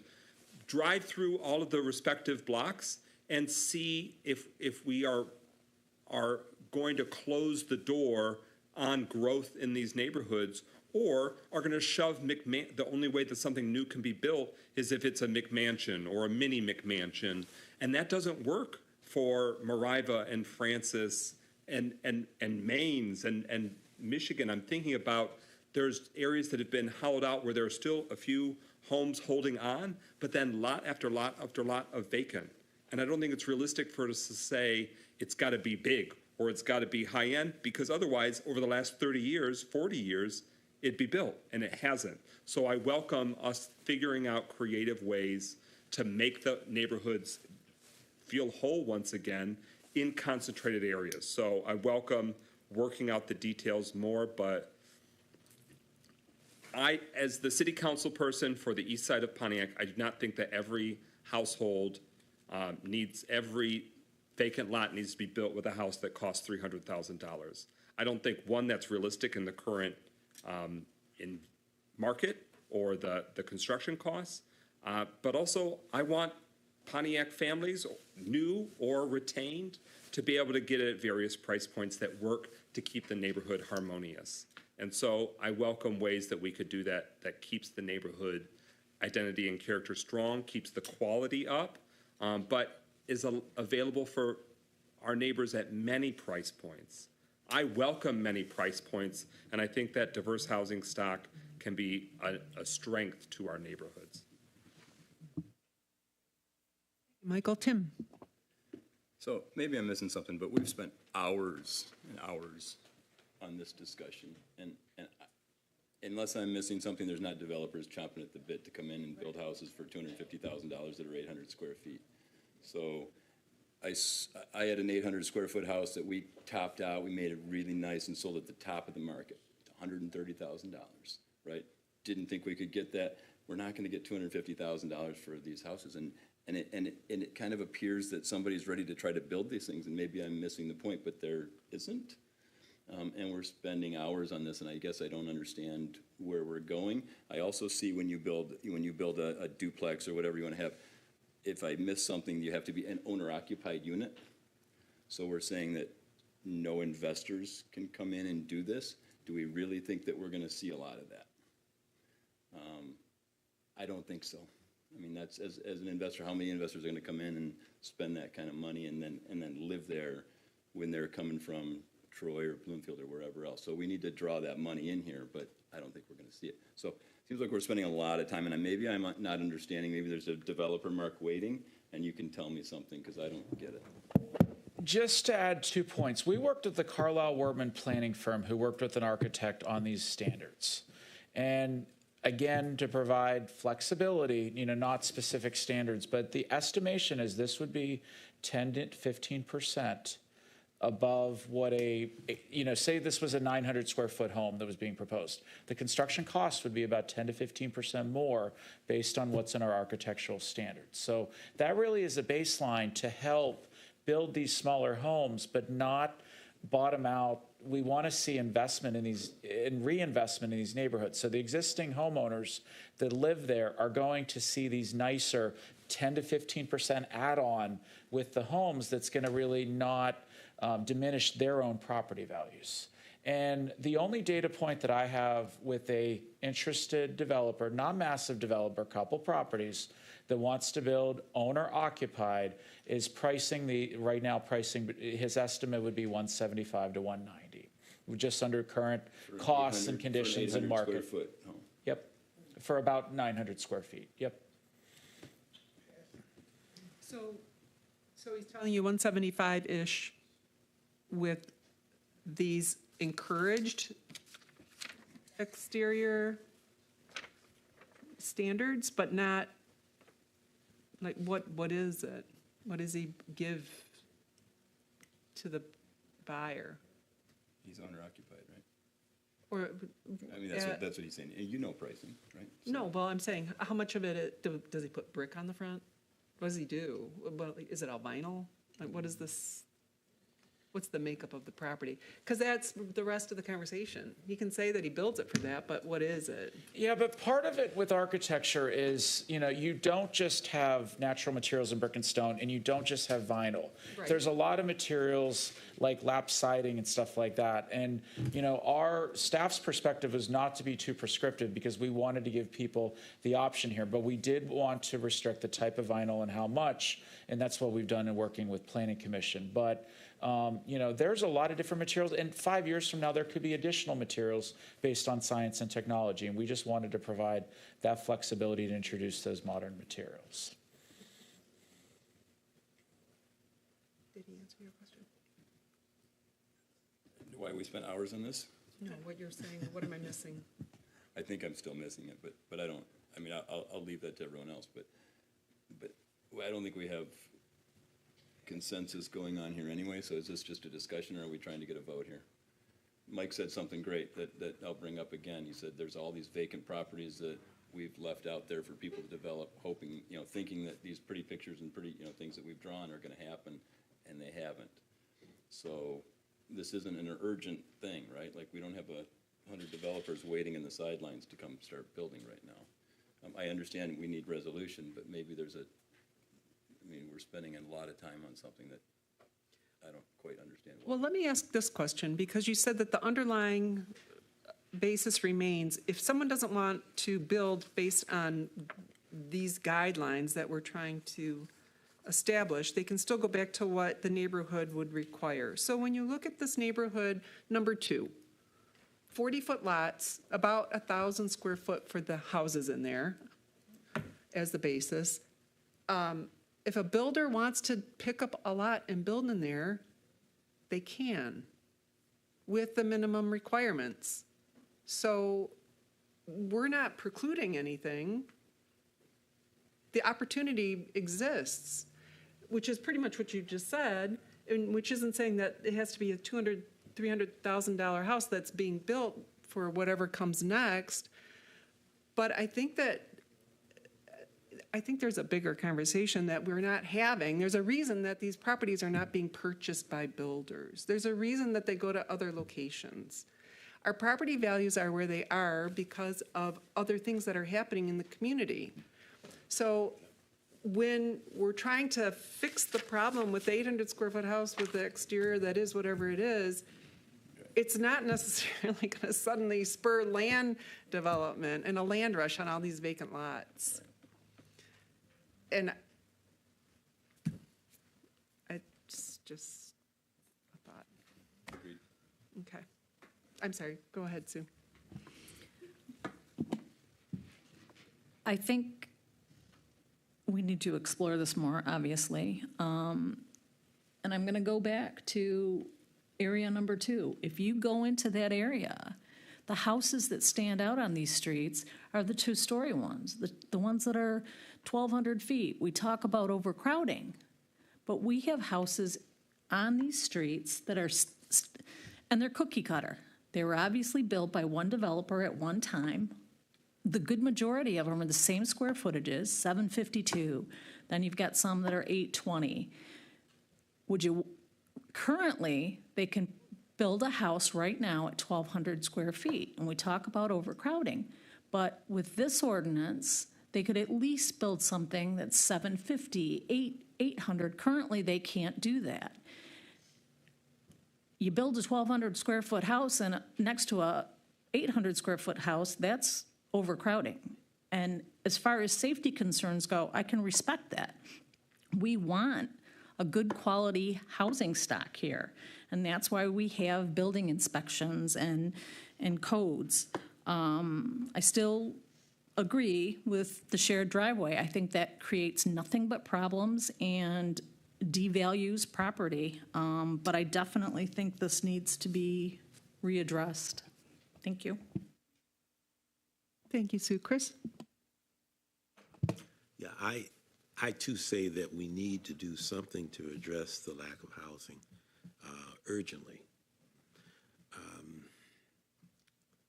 The question is, having lived in Pontiac for over 70 years, I've seen a number of attempts.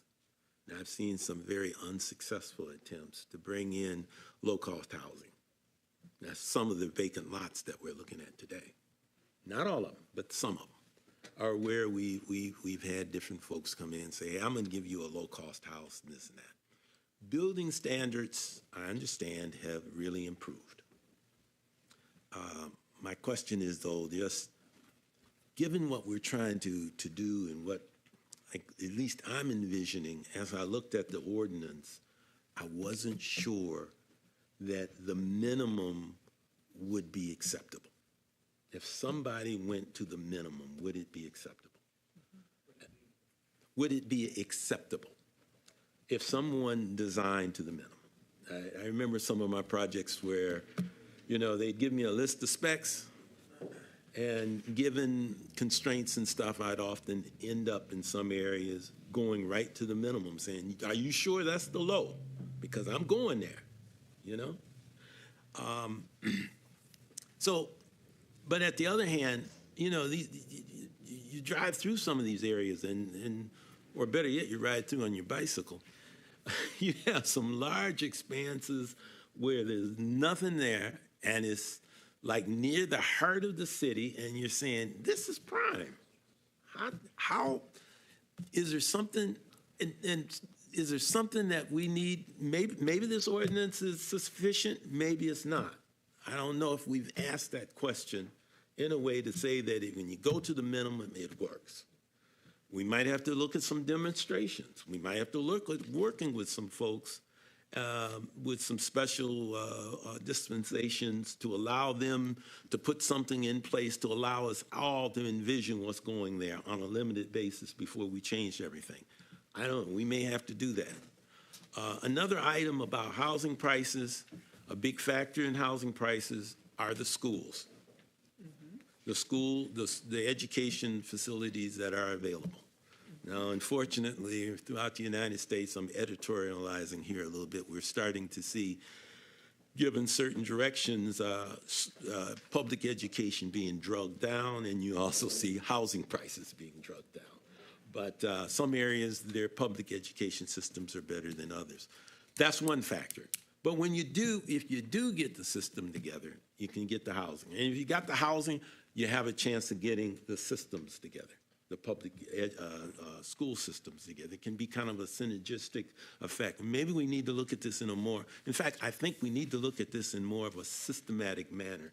Now, we've had a lot of houses, new houses that have been built in different areas by different companies. I think I heard Community Housing Network. What are some of the best practices they found? And are we reflecting those best practices here? And in terms of the residents that are living in those houses, because the proof of the pudding is really in the tasting. Are those residents that are living in the houses, are they satisfied with what we have? And so I'm just thinking maybe the approach is not try to do the whole ordinance, at one time, but to do some things in a manner that allows us all to collectively learn and walk forward toward being able to better articulate the ordinance.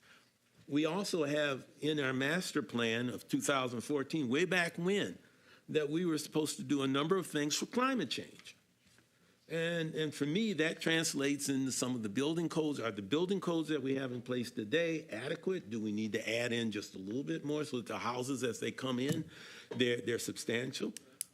I'm not sure that 800 square feet is the real stumbling block here. I guess it's really the utility that the house will have, And if you can get a good house, 800 square feet, good utility, that's there, hey, let's go do it. By the way, a lot of the houses, though, in District 2, they have basements. That doesn't count a lot of times into the calculation of the space, but if you look, a lot of those basements have been renovated and done over in the meantime. So I guess where I'm saying to try and do it whole hog right now with just this ordinance may not be the best way. Maybe we have to look at some projects that come together with maybe those buildings. Maybe if we got one or two builders and stuff to work with them to find out what they know, and they might become the benchmark that we put into the ordinance once we see what's happened and get this thing rolling that way. And that would also allow the community to understand what's going on here and going in. But right now, again, with the ordinance, I'm not sure that if someone built to the minimum in specs and ordinance that we have on the table right now, it would be appealing and acceptable. Now, that's just me. But I do see that 800 square feet can work out well. Looking at what was there in Hazel Park, looking at what's there in Birmingham, I'm excited. But I'm not sure that what's there, when replicated here by people building toward the minimum, it'll work. That's the big thing. And we may have an artificial stumbling block in trying to do it all in an ordinance as step one to get it going, and we may have to look at doing something a little different. I'm happy to hear that the architectural firm, what is it, Carlisle, work with us on these on this ordinance. There may be more that they can add in. We may, and again, if we have some builders that are ready to go, maybe we can work with them and do some demonstration projects to get this thing rolling so that we learn. One of my professors out at OU always used to say, design is an iterative process. And this would allow us to get going with some direction, but at the same time, be able to come back and make changes as we go along. And I know that's a whole lot of work, but I think we could end up with a organic type of learning process that results in some really positive things down the road. Wow. Well, anyway, that's where I am with it. Great. Thank you, Chris. Let me throw out one thing, and then I'll stop with my conversation. There is a property owner in Pontiac that had a lot, and his goal was to put housing on that lot that was extremely interesting and affordable to build, and that it could be something that would be very saleable because it had such appeal. And what he did was he went to Lawrence and talked to one of the professors there, and the professor gave this as an assignment to his class. And it was amazing what these kids came up with. So the project never was completed. This was a few years ago, but again, this is something that brought new information to the table that we didn't know was out there. And the excitement to do something like this was really compelling, to see these kids want to create housing that was interesting and that people would be able to afford and want to live in and would sell again. So maybe that's another component that can be explored with this. But my sense is that we're just a little bit too pulled apart here and fragmented to try and put a bow on this tonight. That's what it feels like.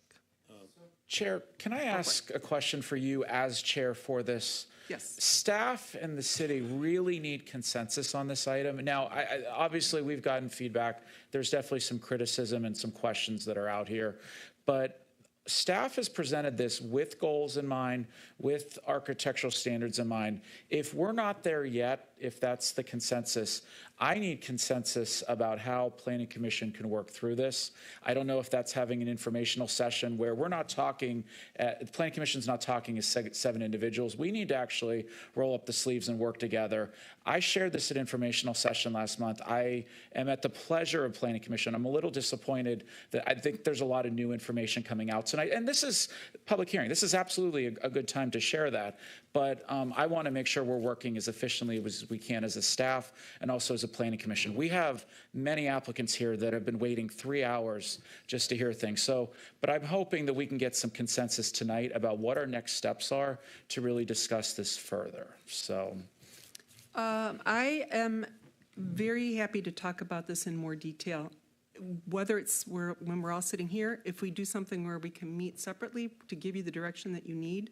But based on what we're saying to each other here, what is suggested doesn't sound acceptable to the city. Yep. To have a 25-foot driveway on a 40-foot lot doesn't appeal to the consensus here. yeah.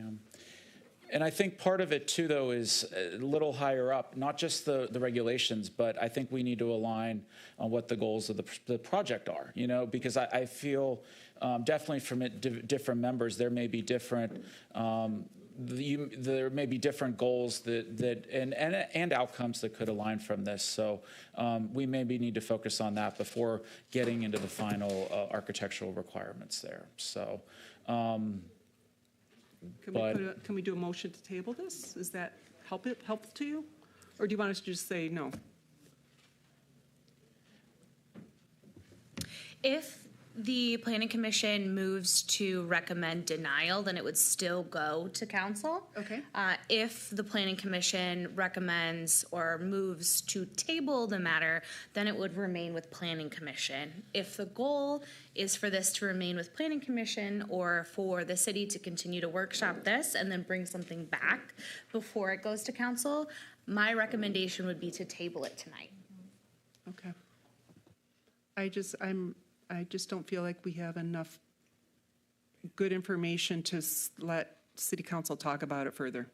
I feel like we're kind of in limbo right now as the Planning Commission. Motion to postpone for 1 month. Support. All right, did you get that? May I ask a question while that is on the table? Yes. Do we want to have a public hearing in 30 days, or do we want to actually have a workshop where we would just be postponing indefinitely until we're ready for a public hearing? I would love to have a workshop. Then let's do, if I could ask the requester of the motion to amend to just postpone without a time frame. I withdraw my motion. Do you withdraw your second? Yes. I motion to postpone indefinitely. Support. Is that better? Yep. Thank you. All right. All right, Commissioner Sinclair. Oh, one thing, if I may, just a point. We need a game plan to be able to walk to some resolution. Another thing I'm really uncomfortable with is that we could lose a whole construction cycle here.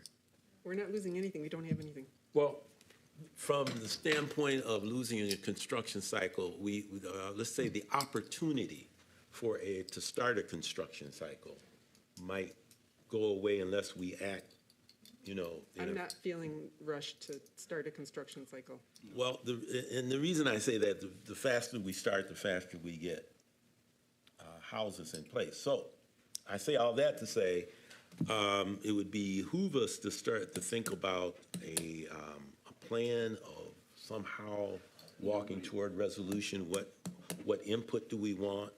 Well, we're going to come That's back why we're together on tabling that. Yeah, we're That's what we're tabling. talking about. We're going to get back together and we're going to have more So if the detailed plan conversation. is the plan, that's great. Yes, Okay, we're I gonna just wanted to be postpone. sure that we go to that next step, because we may have to talk with ZBA, which we've never done. We may want to have some input from our building inspectors, all of that, and then also maybe some contractors out there might have some types of ideas where they say, hey, dummy, don't you know? I said, Yes, "No, we'll be I able to don't. talk I about didn't all know." that. Yeah, Yep. okay, All right, great. so go ahead.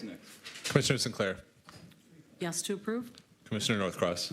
Yes to approve. Commissioner Shepard. Yes to approve. Commissioner McGinnis. Yes to postpone. Commissioner Duval. Yes to postpone. Commissioner Parlov. Yes to postpone. Motion passes. Thank you. All right.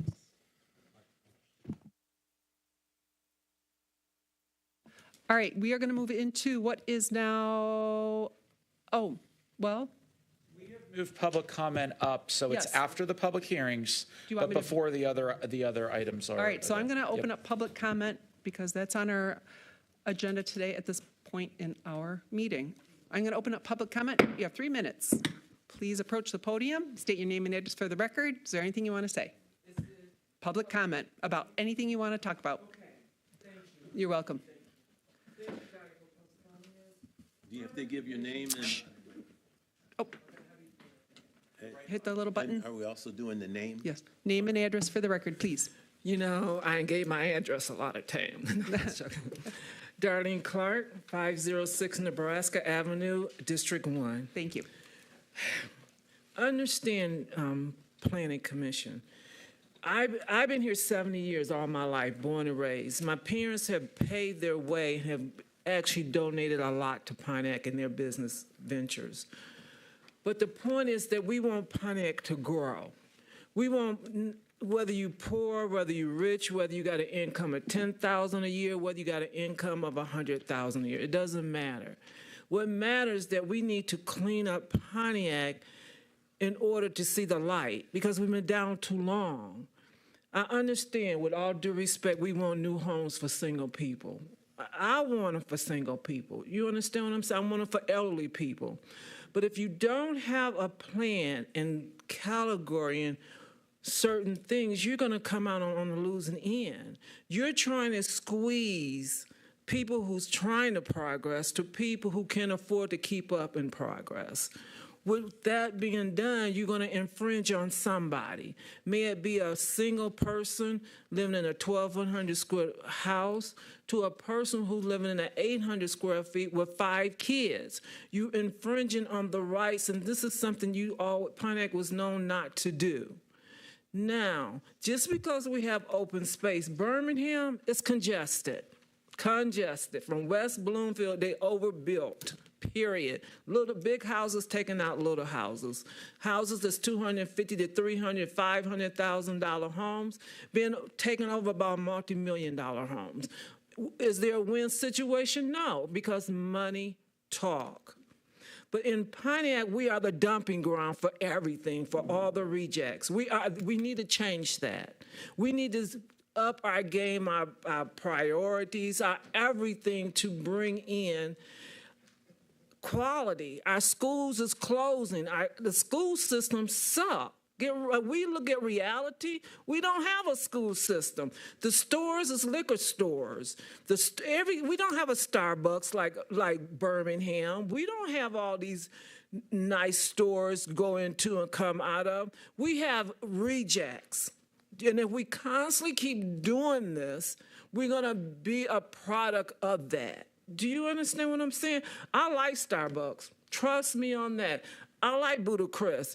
But how many people in Pontiac heard of Buddha Chris? Buddha Chris is a Mediterranean restaurant with quality eating. Have you been there to eat yet?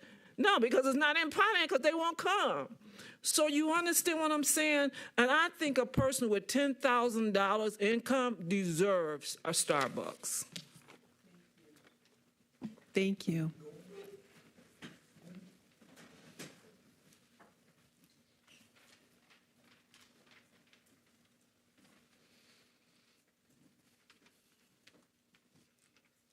Good evening again, Robert Bass, Assistant District Council. I'm not going to be labeled as Mr. Yandry. I guess he had to go out. I just wanted to tell Mr. Landrick that he's not far away, so not to get discouraged. It's just that we need to tweak it a little bit and answer some questions that historically we've already been in this ballpark before. We don't want to fall to the same team that we lost to last time. We've had my mother, when she bought our house, her house, there were 2 houses on that property. She didn't get along with the people that lived in the back, so she had it torn down. And that was indicative because there was a house down the street that had a garage over it where the neighbors got into it and one got killed. So there are pitfalls in things that we need to tweak before we go back into the same thing. Now, Lighthouse and several other entities, Unity Park, I've been involved with them for a long time. But they have a community built houses that are consistent with each other and those in the neighborhood. And that's all we want to see. Is it going to be like that, or is it going to be just sporadic? This house looks this way, and the next one looks some other way. That's what needs to be tweaked, along with the driveways. The house that I talked about with the driveway directly in front of the house, they have bought an additional lot in the back, so it's over 200 square foot all the way back from one street to the next. So there was room in the back to put a driveway, but instead you put it right in front of the door, from the sidewalk to the front door. And that's what's problematic. And like I say, a little tweaking, we can come to an agreement. You got a good plan. Don't throw it in the wastebasket. Let's get together and tweak it and let it move forward. Thank you so very much for your time. Thank you.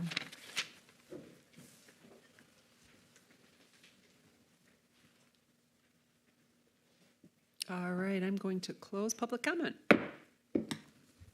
And now we're going to move on to our next item, which is SPR 23-029, James Pappas, Fusco Schaefer, and Pappas Incorporated on behalf of Lighthouse. It's the site plan review at 454 Auburn Road. Are you presenting? Yes. All right. Help yourself. So this is a request for a new build multifamily apartment structure in an R4 district.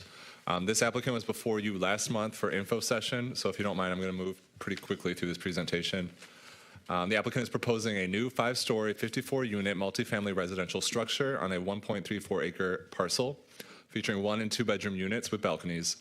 Amenities include a large community room, 3 meeting rooms, a parlor, a mailroom, and an exterior green area. City Council approved the rezoning on September 26, 2023. The property has a frontage of 265 feet and a depth of 221 feet. It's roughly 1.34 acres. This gives you an idea of the area.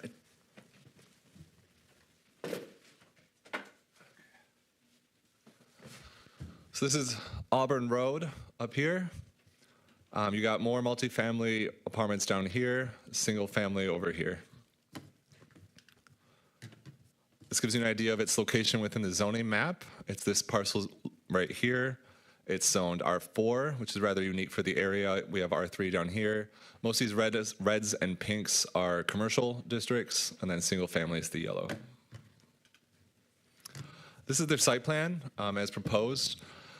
The structure is going to front along the street with parking to the rear. Access drives are on the side. They're proposing 2 access drives, which will create very good circulation. Trying to think what else. Dumpsters located over here. The whole site is connected by sidewalks that meet the standards of our ordinance. Accessible parking is located right near the entrance. And the recreation space outdoor is going to be up here. There are no transparency requirements for residential structures. The proposed building designs do include a base, middle, and cap in compliance with the zoning ordinance. Proposed materials include decorative composite panel siding, brick, and burnished block. No mechanical equipment is visible from the street. In terms of analysis, staff's opinion is that the setbacks proposed are reasonable and appropriate for the use and the location of the parcel. The R4 zoning district is exempt from the requirements of Article 2, Chapter 4, which are the design requirements, but what they did propose would have met them anyways. The proposed development meets all the development standards specific to multifamily residential, including ingress, egress, hard surface maneuvering lanes, internal sidewalks, and recreation areas. They meet all those requirements. The proposed building is required to provide 70 spaces. The applicant is proposing 56. The Planning Commission has the authority to approve a reduced parking count if the applicant provides reason. They provided a letter. It's in your packet. It is staff's opinion that this reduction is reasonable. And if you are amenable to the idea, you should make that a condition of approval. The applicant has provided a landscaping plan that complies with the requirements of the landscape ordinance. We don't believe that the proposed development poses a risk to neighbors in terms of gas, noise, vibration, hazardous substances, etc. And proposed lights are fully shielded and directed downward at 90 degrees. Photometric plans have been provided, and they are in compliance with all the foot candle requirements. In terms of standards for approval, in terms of circulation, staff believes that they meet the standard for approval. Ingress and egress is appropriate. Accessible spaces are placed nearest the door. 5-foot wide sidewalks are provided to connect the parking area to the building, etc. In terms of buildings, the buildings and structures proposed to be located upon the premises are architecturally attractive, and the quality materials, they have quality materials and a modern design. There are no natural features in need of preservation. The proposed layout is consistent with the development goals of the master plan. And in terms of compliance with the zoning ordinance, they comply with every single standard with the exception of parking, but they are formally requesting that you waive that. And so with that, staff is recommending approval with 2 conditions. 1, Planning Commission specifically approves the reduction in parking spaces from 70 to 56. And 2 additional fire hydrants will be added to the final site plans per the fire department's comments. So that's not a zoning specific requirement, but that was a request of the fire department when they did their review. Are there any questions for me? Renita, any questions? Michael? No, I approve. Ready for me? Yes. No questions. It's great. Sue? No questions. Chris? No questions. Nor do I. Can we do a motion? I have a motion. What's your motion? This is not No public public hearing. hearing. No public hearing. I move for approval of the site plan with 2 conditions. 1, the Planning Commission specifically approves the reduction in the parking spaces from 70 to 56. And 2 additional fire hydrants will be added to the final site plans per the fire department's comments. Support. Roll call. Commissioner McGinnis? Yes to approve. Commissioner Shepard? Yes to approve. Commissioner Sinclair? Yes to approve. Commissioner Northcross? Yes to approve. Commissioner Duval? Yes to approve. Commissioner Parlov? Yes to approve. Motion passes. Congratulations, yay. And could I offer a quick narrative there? Yes, please. Thank you very much for your time and your patience tonight. Thank you very much for your continued commitment to the city of Pontiac. And thank you for your many months that allowed this to be a swift decision because you've given so much information at every step of the way. This was not a hasty decision. This is just a conclusion of many months of information. On behalf of the citizens of Pontiac and on behalf of Pontiac's East Side, I am thrilled and excited, and I'll be giving an update to the District 7 meeting on Monday night about this progress. Congratulations. Thanks, neighbor. All right, our next item is SPR 24-001. This is Mike Hamid, the preliminary site plan review for 1500 South Updike Road. It's the expansion of the gas station convenience store. One second. Does anyone need any water? Yeah, right, you do. I'm good.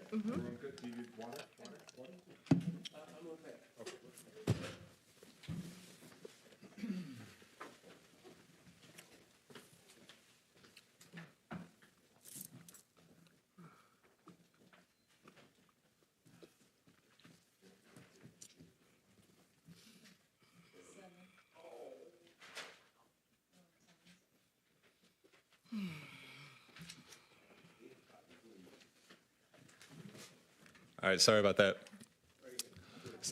So this is a site plan review request for an expansion to a gas station at 1500 South Updike Road. Typically, you see an informational session prior to when we ask you to make a decision. This case is different. We felt that the request was so minor that we're just bringing it forward to you today and requesting that you make a decision. The applicant is proposing a 1,839 square foot addition to the existing convenience store at 1500 South Updike Road. This addition constitutes an 85.5% expansion. That is why it is requiring site plan approval.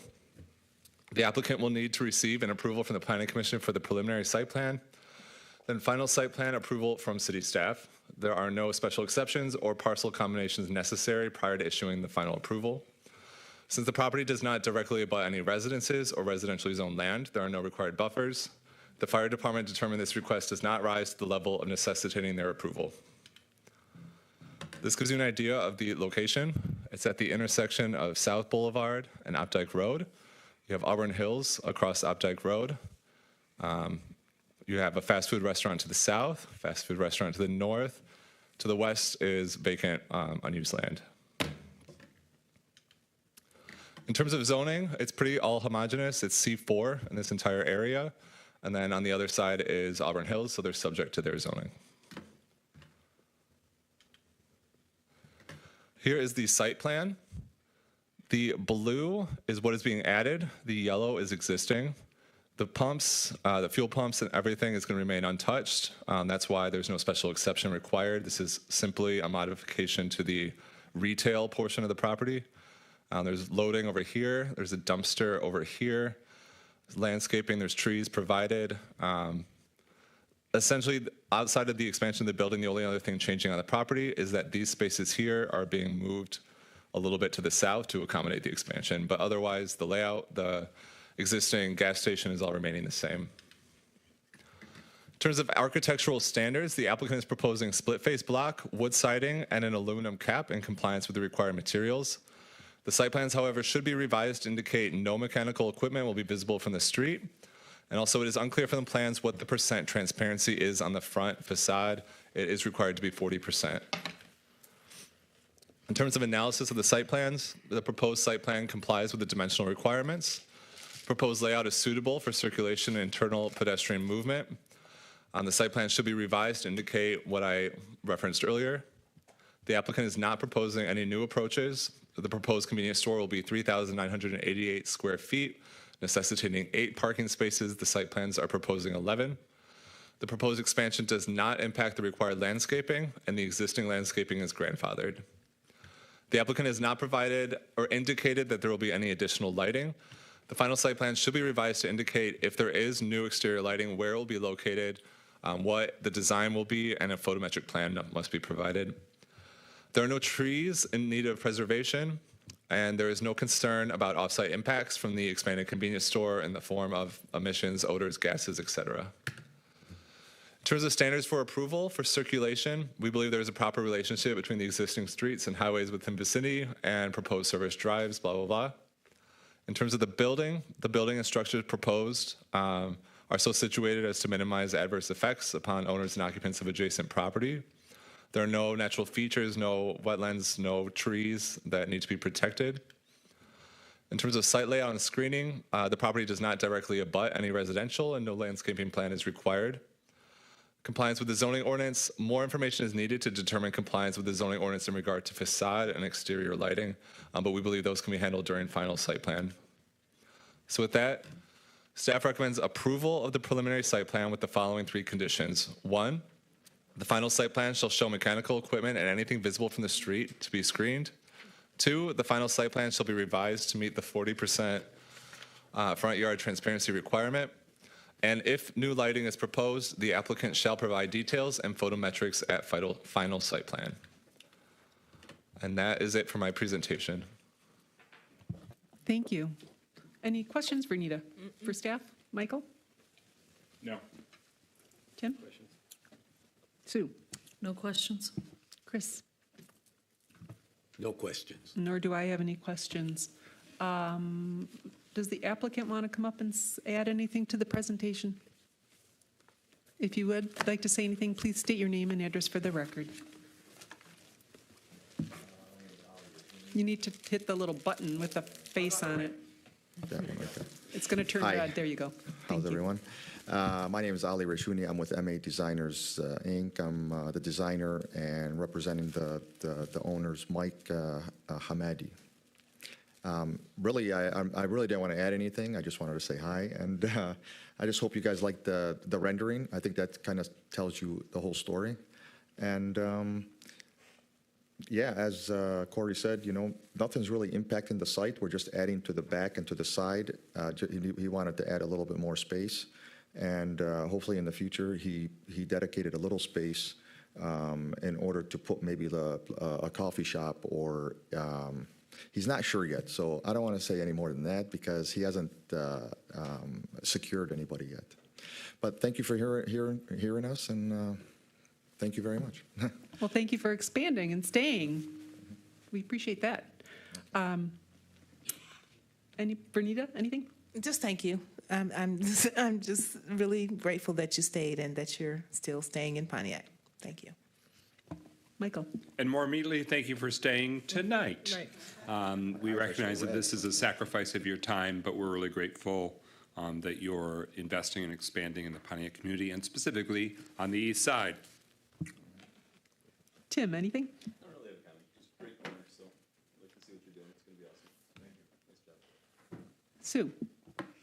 Thank you for your patience, and it looks good. Chris. That's the beauty of staying so late. Everybody's so agreeable. Yeah, I agree with my colleagues. Great location, and thank you for expanding, and I wish you well. Wish you well. And I think the name of your shop, Spark, is super cute. So I wish you great success with that. May it spark new business for you too. I have nothing else, so I think we need a motion. I make a motion to approve the preliminary site plan with the following 3 conditions. The final site plan shall show mechanical equipment and anything visible from the street shall be screened. 2, the final site plan shall be revised to meet the 40% front yard transparency requirement. 3, if no lighting is proposed, the applicant shall provide details and photometrics at final site plan. I second. Thank you. Roll call. Commissioner Sinclair. Yes to approve. Commissioner Shepard. Yes to approve. Commissioner Northcross. Yes to approve. Commissioner McGinnis. Yes to approve. Commissioner Duval. Yes to approve. Commissioner Parlov. Yes to approve. Yes to approve. Congratulations. You're welcome. Thank you. We're ready to do our last item here. Thank you for being patient. Salah Habo. It's application SPR 23-002. It's the site plan review for 1220 North Perry Road. It's the expansion to convenience store. And I will share you at next month's meeting when your case is heard. You'll be much higher on the agenda so much earlier on. So Promises, promises. Okay, so this is a request for an expansion to an existing liquor store. located at 1220 North Perry. The zoning district is C1, and the area is 0.41 acres. The purpose of informational session is to allow the Planning Commission to understand the proposal, to provide feedback to the applicant, and for the applicant to provide questions or to ask questions of the Planning Commission. The applicant has until February 13th to resubmit revised plans per comments from the Commission in order to be on the agenda for March 6th. So an overview of this request, the applicant is proposing retail sales, which in our ordinance, liquor stores are defined as packaged alcoholic beverages retail. The additional tenant space, they're proposing the liquor store and additional tenant space. The applicant has owned and operated the Trademark Liquor Store for the past 12 years. The building was demolished in November of 2023 due to a fire, and the applicant is now applying to rebuild the same liquor store and add multiple tenant spaces. The site plans indicate a single building comprised of multiple tenant spaces with a total area of 4,724 square feet for the liquor store and 3,060 square feet for the retail portion. The site currently extends across 2 parcels. These will need to be combined prior to final site plan approval. Completion of this combination should be a condition of approval. There are zoning compliance issues with the site plans that will need to be addressed. This gives you an idea of the location. It's on North Perry Street. You got significant residential to the rear, residential over here, and commercial development all along the corridor. In terms of zoning, you can see it's a C of single family, and then a strip of C3, that's this darker red, and C1 is this lighter red. Those are our commercial districts. This is the site plan as proposed by the applicant. The liquor store before it was demolished was located right here. They were proposing to replace it and then add to the rear here. Sorry, I'm kind of shaky. To the rear here, that's going to be additional retail spaces. Loading is offered in the rear here. Parking is along the front and over here. There's several access points, one here, one here, one here, and I believe there's one here now, but they're proposing to remove that. This is the proposed facade. The proposed transparency is 36%. The ordinance requires 40%. The proposed materials are split face block, wood wall panels, metal coping, and metal canopies. And the site plans should be revised to indicate that mechanical equipment will not be visible from the street. In terms of zoning compliance concerns, the proposed side street setback on the south side is 5 feet when the ordinance requires 10. The plans should be revised or a variance granted. The proposed development extends across 2 parcels. These will need to be combined. The proposed transparency is less than the required 40%. This will need to be revised or a variance granted. The plans should be revised to indicate what color the parking lot striping will be. Our ordinance requires either white or yellow. And the landscaping plan appears to propose trees within the right-of-way along North Perry. The plans should be revised to place all trees within the property lines. 6, no proposed lighting has been identified for this location. Any proposed lighting must comply with this section of the ordinance. Exterior lights must be downward facing and shielded, and then there are requirements in terms of brightness. Photometric plans do not appear to be provided. These should be provided as part of final site plan review and must show no foot candles in excess of 10 on the property, 1 at the right-of-way, and 0.5 at the property lines. So we didn't do an analysis of the standards for approval. This is just what they are. You are familiar with these. And then with that, staff's recommendation is that the Planning Commission consider and review this application, provide feedback to the applicant, and that the applicant revise site plans and resubmit by February 13th. Are there any questions for me? Bernita. I thought I recognized you all. I see, you saw me all the time coming to the store, right? No, I don't have any questions. I'm so happy you're rebuilding. We go past that place all the time, and it's like, what's going to happen? What's going to happen? So I can tell everybody that you're here tonight and you're rebuilding. Thank you so much for that. Appreciate you. Michael? That's it. When it mentions additional retail spaces, how many additional retail spaces is tentatively proposed? 2. So 2 in addition to the store Yes. reconstruction. Okay. I think it would be an aesthetic improvement based on, of course, what's there now, nothing, but also what was there even previously. This looks more aesthetically pleasing than before. I'll be looking forward to any feedback you can provide next month or whenever you're able to come in the future about how you can ensure the safety and security of all of your customers. We recognize that it's a unique challenge and an opportunity. I imagine you get a lot of customers related to the high school that's adjacent to your location, but that can pose a security and safety problem. The community is concerned, of course, about the safety of pedestrians across Perry. We want to make sure people are getting safely to the businesses on your side of the street, including yours and those tenants that you'll have.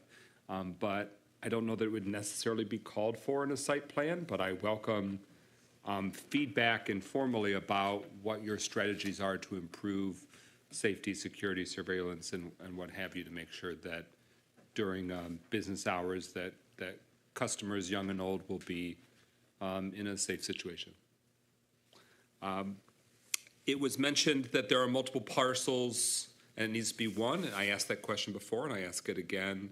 Is there any objection or do you know of any objection from the applicant or any issues that would challenge that requirement? I mean, I'll let the applicant speak to their desire to combine the parcels, but it's same zoning, same ownership, so it'll be a clean combination from our perspective. And really, from our perspective, it's required because otherwise they would have setback requirements. So really, a property line should not be going through the building. So we'd prefer to clean this up. All right, those are my questions for now. Thank you.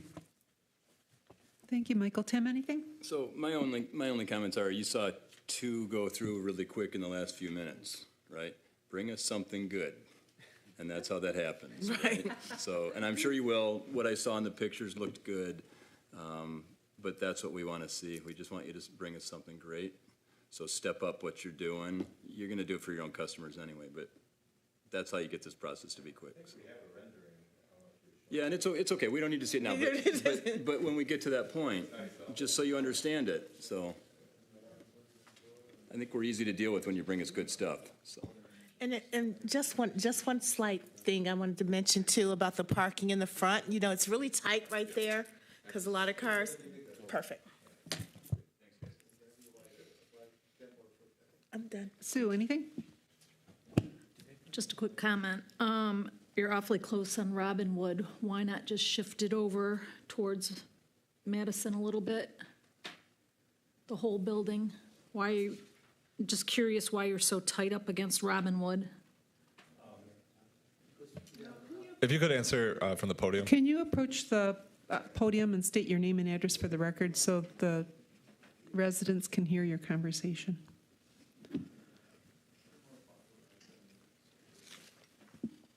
Darren Zabari, 30057 West 8 Mile, Livonia, Michigan, Daz Design Group.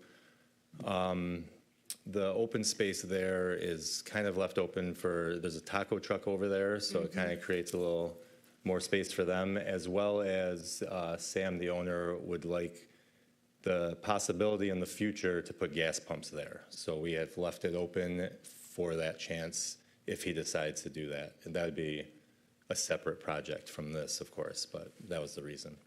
Would staff be able to use the laser to make sure I'm thinking about the same place Commissioner Sinclair is asking about?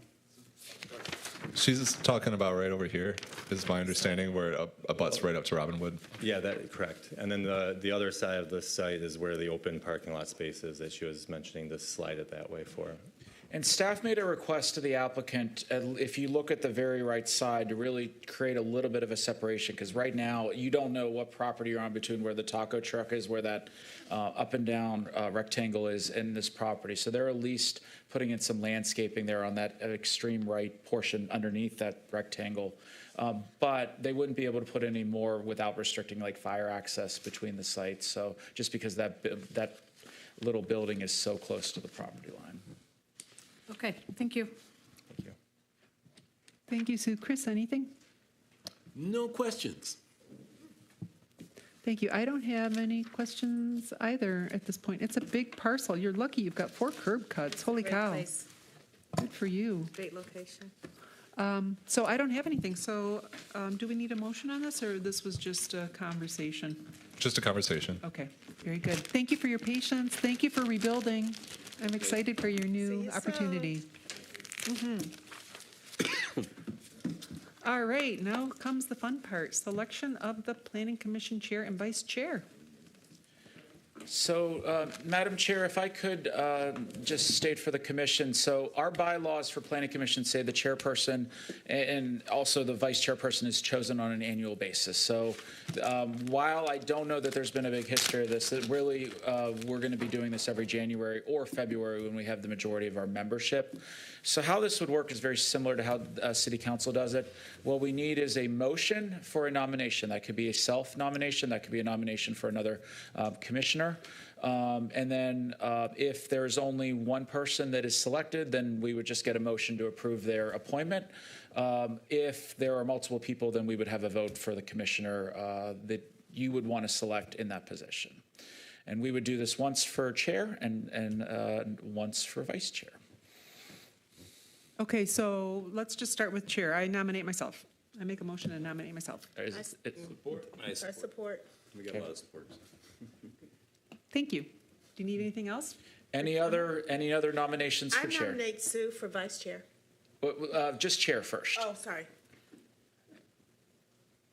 All right. Let's get a motion to make Mona Parlov chair for 2024. I make a motion for Mona Parlov to be chair for 2024. I'm a little giddy right now. Support? Is there a second? Support. Second. Okay, thank you. All right. All in favor? Aye. Aye. Okay. Thank you. All right. Aye.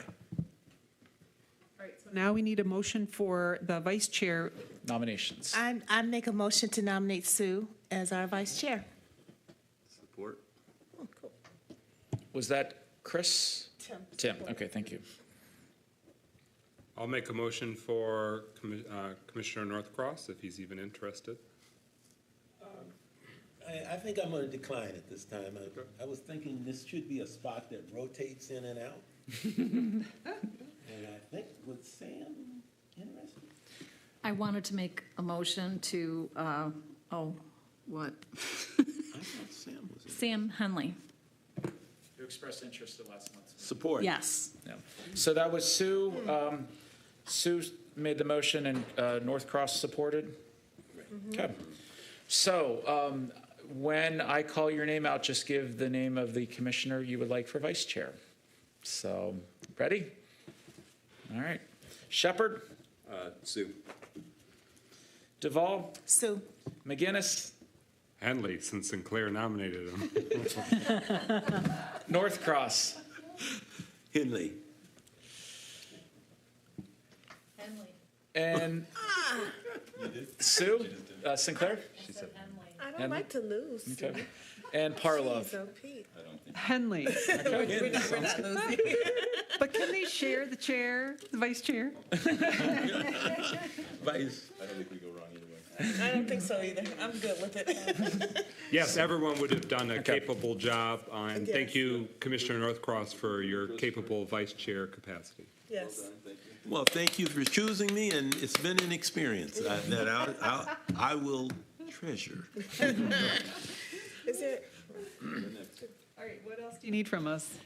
Next item is just staff communications. I'm going to be very brief, as cliche as that is. Next meeting is Wednesday, March 6th. I don't have the deadline passed on Monday. What I can say is we have less items in March. So I'm anticipating 3, but we'll confirm very soon. Based on the feedback tonight, I'm expecting to do I'm going to call it a workshop. It will still be after the formal formalities of the Planning Commission meeting. I would like to do it in the executive conference room if possible. My big goals for this is to really establish with this group a consensus for the goals of this project. Bring back some of the data. While there were some slides I've left off that I've shared previously, there are some data points. And if you, as individual commissioner members have thoughts or process ideas, please give me a call or send me an email. Anything we can do to prepare for that would be great. I will be working with our recently reappointed chair to really, in the week ahead of time, maybe just facilitate how this meeting's going to work and how we can best come to desired outcome or outcomes. But really, the goals will be first, and I think then once we establish the goals, I think we'll get into some of the details. I think there are some things that could be worked here, and hopefully we can just do this in the most efficient manner possible. We will try at a staff level to get as many resources as possible, but there's been a lot of public engagement about these infill overlay districts as it is. And so, and we do not have a contract with the Carlisle Workman firm at the moment. That doesn't mean we don't try to get another one, but I just want to share, we're going to huddle at a staff and administration level just to see what we can provide between now and then. Do you anticipate it may be after the March meeting or maybe after the April meeting? The March meeting, and I would hope for an April public hearing if we're able to get to a consensus or at least direction. I mean, you know, when you go through a public planning process, you may have opposite sides, and sometimes you're able to come together. Sometimes you agree to disagree. But you know, for the sake of, we would like to still move forward in April if possible. So. Thank you for that clarification. Ms. Sinclair has or Commissioner Sinclair has a question. Can we do a town hall with this? Because I think there's a lot of resident opposition, and I just think it's really based on, not based on, but I think some of it is lack of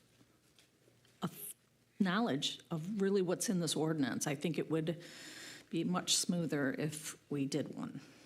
Those are my comments. Okay. And I would love to work with the chair on this ordinance. Yes. And yes, please. I'm happy to work with anyone on this clarifying ordinance. It's really, really, really important. Thank you. As everything is, but. I have a quick update for the commission. Yes. One of the recommendations that this planning commission made was for the conditional rezoning of the 10-plus acres between Featherstone and University Drive, between the old rail bed and Emerson Avenue. At last night's city council meeting, that was conditionally rezoned 5-0, so that, you know, 2 years at least, there's a 2-year clock will begin soon for that going from R1 to C3. And that's the only. Is that your district, Mike? Yes, but it's right at the edge. It is District 7. The reason why I want a clarification in the meeting minutes tonight is because the applicant spoke at the Tuesday city council meeting regarding outdoor storage, again, of vehicles, and that is strictly prohibited in a C3. So I was interpreting his comments to mean he was at first interested in that and now knows that it's got to be indoors, but it was a bit unclear. okay. Just trying to give you some feedback in case you have any interaction with him. Yeah. That's all. Thank you. Thank you. And if I could continue, the Racer property that Planning Commission heard in January, that is tentatively slated for February 20th, City Council meeting for first reading. There was just a delay because the applicant was out of town.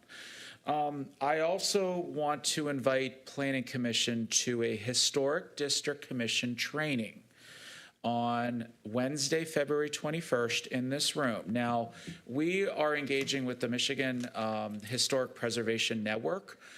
There will be a mock trial that they're going to be doing, but we are inviting Planning Commission and some other boards and commissions. You don't have to attend. There's no engagement as a Planning Commission member, but it may help you understand the process.